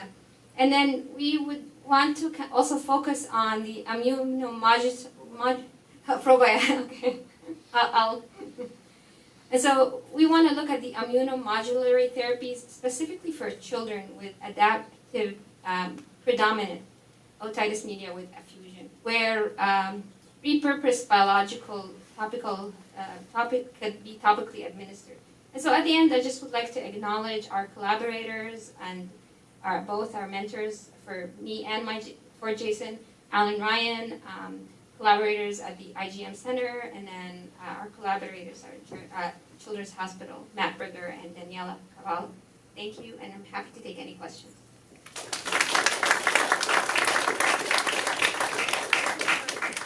Project.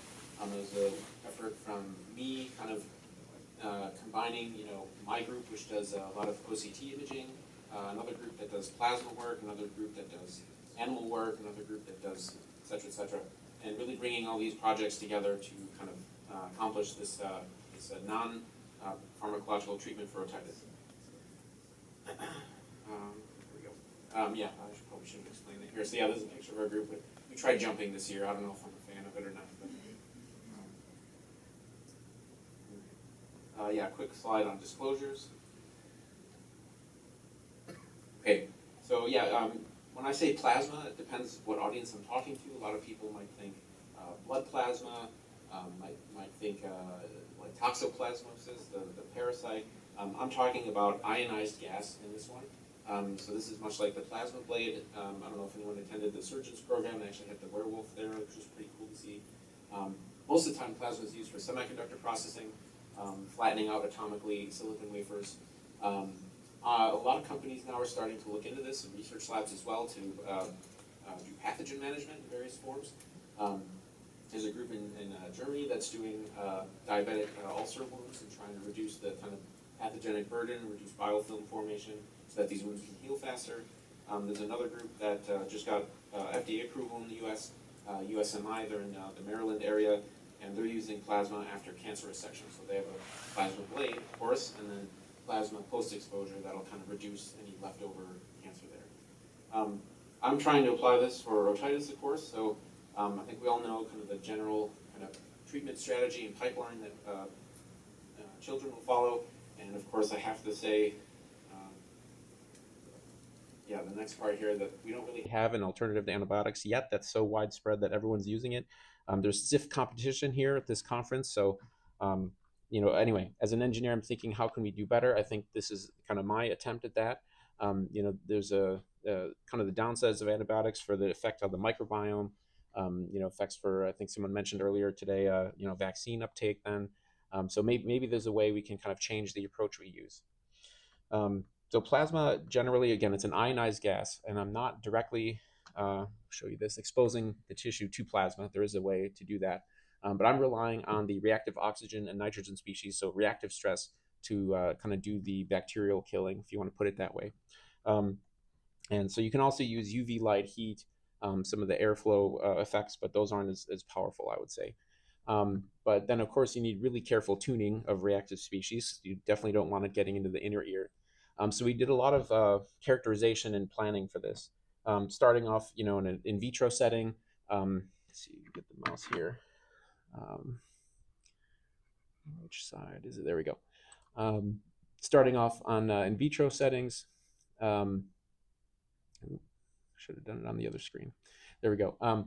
This is a plot showing with increased plasma treatment, this kind of level goes down. This is really just showing a viability assay that with increased plasma treatment time, the amount of antibiotics you need to get to the MIC is reduced. We've also done this to make sure it'll actually traverse through the tympanic membrane. There's, of course, some loss, but because it's gas particles that can diffuse through pretty readily, and that, again, will work. We tried this in a rat TM initially. We tried this in a chinchilla in vivo model, which I'll talk about in a bit, and then even ex vivo human TMs. So, we confirmed some of these small details. But yeah, thanks to the Kirshner group, we were able to deploy the similar chinchilla model to Illinois. So this was a big effort for some of the researchers there. Thanks again for being on call, especially when I have a sick chinchilla or something and I need some advice. That was really important because actually I'll point out, if I could treat the chinchillas successfully and help them kind of continue living on their chinchilla life in my animal facility, I did. So all the chinchillas in this study, if I didn't need them for histology, they're still hanging out in my lab. So the model is using NTHI here, and really, I think the advantages of the chinchilla, I'll just say quickly, their eardrums are easy to access, not just because of the size, but their bulla. The back of their skull is quite large, and so even for dissection purposes, it's easy to take a look inside. So what am I doing really, right? So this is a picture of my plasma device. We have a guidance tube set out to the outside and a small, let's see if this loads up correctly. Yeah, small speculum tip on the end. It's obviously a little more put together than the diagram. And then I'm treating them, periodically, trying to mimic antibiotic delivery. Right now, the protocol is at about 15 minutes per ear, once a day for each ear. And this is using argon and neon gas, if that makes any difference to you for this purpose of this talk. But generally then I'm tracking the effects of the plasma with otoscopy and physical exam every day for about 2 weeks.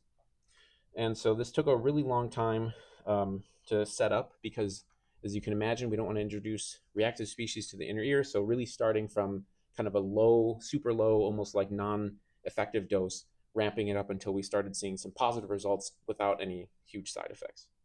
In this talk, I also used OCT to track the infections in the animal. You've heard about this a little bit, but this is a cross-sectional imaging technique similar to ultrasound. And so what this really helps you do is look into the middle ear cavity. You can see about 3 or 4 millimeters if it's a good angle, and really figure out if there's an effusion, the properties of it, what's going on, and track structural integrity, kind of all these different metrics. And so really just showing in this talk, when you're taking an image like this, we're really scanning cross-sectionally into the middle ear cavity. So our group has spent a lot of time kind of developing this, understanding the clinical implications of the different images, the different infection states effectively we're getting. I'm going to be talking a little bit about this tomorrow morning if you want to stick around for that. But really what plasma imparts to the ear and the infection is, much like an antibiotic. So if you treat the ear and image immediately afterwards, there's going to be no difference. If you kind of treat and then wait about 12 to 24 hours, you'll see a huge change in the properties of the effusion, the bacterial load in the sample. And this is all just because things are kind of getting degraded by these reactive species. But of course, with any antibiotic or with plasma as well, if you don't have the right kind of protocol, the infection will just come back because you're only partially killing the infection. And so then what really I had to do is, again, start trying out that protocol, different treatment times, exposure, power, and really then finally getting to a place where you could have a full cure of an animal with no side effects. Using OCT, you can kind of track the animal over time. So starting an inoculation, their eardrums are pretty thin, like 40 to 60 microns thick, so it's barely perceptible on OCT. Once they get an infection, they'll have a bulging TM and effusion. And then once I started treating, you can kind of watch that effusion kind of fall apart and go away, and then they get back to normal. So really, if you think about what I'm doing here, what an antibiotic is doing, you have some kind of like bacterial load, and you're chopping that down with every exposure you have until you're kind of able to have the body take over and clear, whether that's drainage in the eustachian tube or just clear that out from immune macrophage activity. And so I had 16 animals total in this study. I guess this is a little bit of an update from ISOM a few years ago. I forget if it was last one or the one before, but now the study's kind of completed. So every animal that we had kind of taught us something. at least taught me something. So we had a few controls just to make sure that it wasn't damaging the structure of the eardrum or the inner ear or anything, hearing acuity. A few of our failures really taught us some important things, that the protocol needs to be sufficient, that increasing the number of treatments is safe. I mean, this has never been done kind of in this proximity to the brain, I guess, and that the plasma device also really makes a big difference. So that's maybe suited for maybe a more technical talk, but effectively the like strength of the antibiotic or the power of the plasma device really will make a difference in terms of how many RONs you're generating, and then of course how many get into the middle ear cavity. And then the last one, D, is maybe the most important. I was using kind of one setting, one strategy, and of course we know that infections have a variable kind of strength or kind of acuity, and so definitely in the future that's something to look into, is to understand like the bacterial pathogenic load of the infection you're working with, not just kind of the standard and give it a shot, because really a severe infection that kind of comes on right away, there might need to be kind of a stronger initial effect you need versus kind of a more acute kind of slow growing one. And then of course husbandry improvements. There's actually the vet tech that worked with us a lot. She really made sure that the animals were happy, and I think having happy animals makes a big difference in the consistency of your experiments. So I always recommend and mention that. Okay, so 9 animals were totally cured. So again, no deaths, thankfully, in that group, no side effects, permanent side effects anyway. I'll talk about those in a bit. 6 were using plasma only, so that's just my device, no other side effects with that. And then 3 that use plasma and antibiotics as a combo. So you're able to use a lower dose or a shorter time course when you combine them, because of course the plasma is kind of, let's say, like sensitizing the bacteria or the middle ear cavity to that. It's stimulating the immune system as well. So there's a lot of like beneficial synergistic effects there. Sorry, I'm getting another spam call again. Those all day. So we're imparting reactive species into the middle ear cavity, right? So the biggest side effect you'll see is, and thankfully not too serious, is inflammation. There's already going to be inflammation and kind of cell turnover from the infection. So in the control animals, we found that it's really not much worse, definitely much less worse than like having an infection. But when you have an infection, the fusion actually kind of cushions the tissue a little bit. But really what this imparts in a control animal is you can kind of see, if I have my mouse here right. So a standard like uninfected ear, the thickness, like I'm mentioning, is about 40 to 60 microns. When you do get some inflammation, maybe look at this part of the eardrum. There's some earwax on the TM there that kind of makes that look bigger. So you basically get interstitial fluid accumulation. But after a few days, that effect kind of goes away, and that really wasn't ever noticed again with the animals post-treatment. So other validation steps we took, we have a high field MRI system at my institution that allows you to look at the TM and kind of the finer structures in the middle ear cavity with enough resolution. So 9.4 Tesla gives you about, I think, 2 microns isotropically. I forget exactly the field strength calculation. But that was really nice, so we can get like isometric resolution to look at the eardrum integrity, the middle ear mucosa to look for any kind of scarring or burns. The cochlea was still like structurally intact. But of course, this is in looking in the skull in the back of the chinchilla's bulla. So if you've never seen one, we're looking kind of at the back bulb of the head. Theirs is much larger than ours, of course. But yeah, structurally, everything was fine, but that's not really good enough for us. We want to make sure also that hearing acuity hasn't changed at all. So much like with infants, you can do an auditory brainstem test on them. And so I'll have the chinchillas, knocked out under anesthesia. I'll put some electrodes on them and look for their kind of like auditory nerve signals and make sure that pre and post treatment, their responses don't change too much. I'm a bit of an amateur doing this. There's a really big art to doing this and placing the electrodes in the right place, right, to measure the nerve in the right place. But generally, if I could get within 5 to 10 dB, that's really within experimental error ranges. A good, I guess, audio tester, they could probably get down to 2 to 5. But really, what we saw in the chinchillas is really promising. So there's no kind of serious changes long term with hearing acuity. If I tested the ones with an infection that I didn't cure, however, you see, of course, the kind of expected changes in hearing acuity there, where the kind of upper frequencies will totally get destroyed. And really what I want to kind of bring home with this talk, so I don't talk over time too much, is you're just really giving exit avenues to kind of all the different stages people are at with antibiotics. So you can imagine initially, if you have an infection, maybe you can kind of blast it with, this device and, really kind of cut the infection a little bit short. If you're about to go into surgery, maybe you pre-treat it and, again, like cut the pathogenic load to increase recovery afterwards. And so really maybe, again, changing the presence of the biofilm or the strength of the biofilm to let antibiotics do their work or let the tympanostomy tube do its job better. So, okay, so I'll just end it there. Hope to talk if you have any advice or suggestions. I'm really looking to keep pushing this if I can find kind of a long-term stable position now, which is I know in short supply, but I really thought this was a great project with the whole team, kind of working together pretty well. So thanks for staying for the last talk here, and I'll take any questions.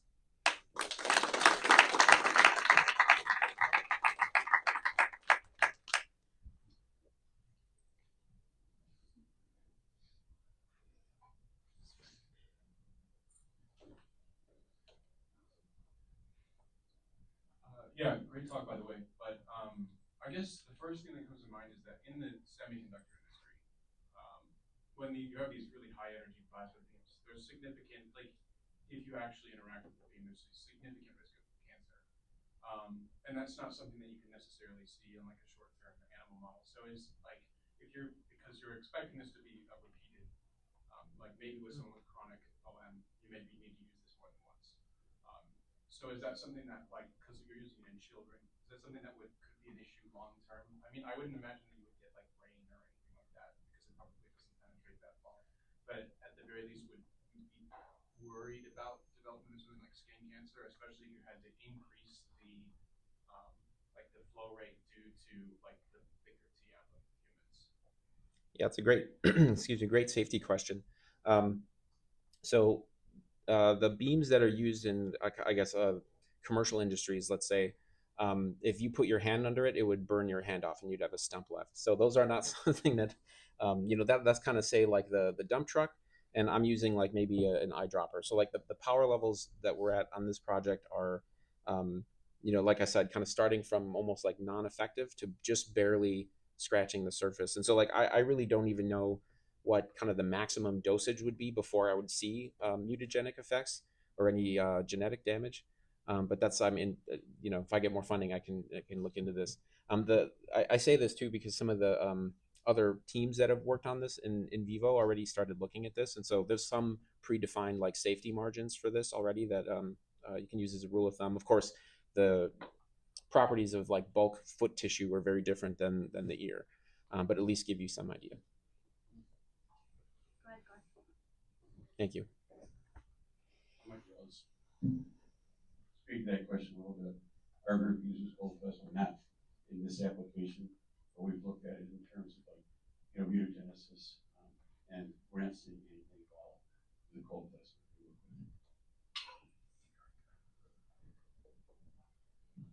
So Guillermo, fantastic work. I want to congratulate you for really thinking outside the box. I think this is the kind of stuff that, without regard to whatever other difficulties you'll need to solve in the future, this kind of new concept outside the box is the way you, get CRISPR technology at some point. I just wanted to also make a comment. Thank you. I've been coming to these meetings for a long time, and this has been my favorite session in decades of meetings. And really gratitude to so many young people. What I hear is several things. One, Reggie, thank you, and Alan and Diego for this grant. This has spurred so much interest, and we got to keep putting in these grants and finding ways to support these young people. But this field and this society is in a rhythmically different place than it was a decade ago, because of efforts of people to bring new laboratories, new ideas, young people, and just generosity of ideas and sharing and collaboration.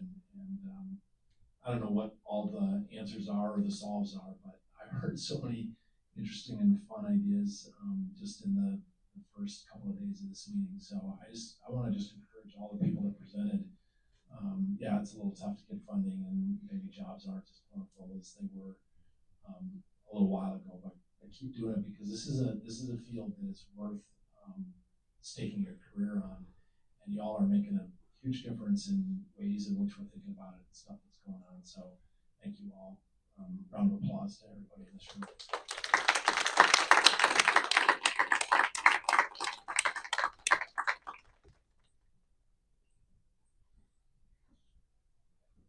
That should be it. Again, we cannot thank our mentors more than enough. You've really done your work too. And hearty congratulations to all our mentees. We would like to invite all the COMMeND mentees and mentors to come down here for a graduation picture. And for everyone, we hope to see you at the banquet.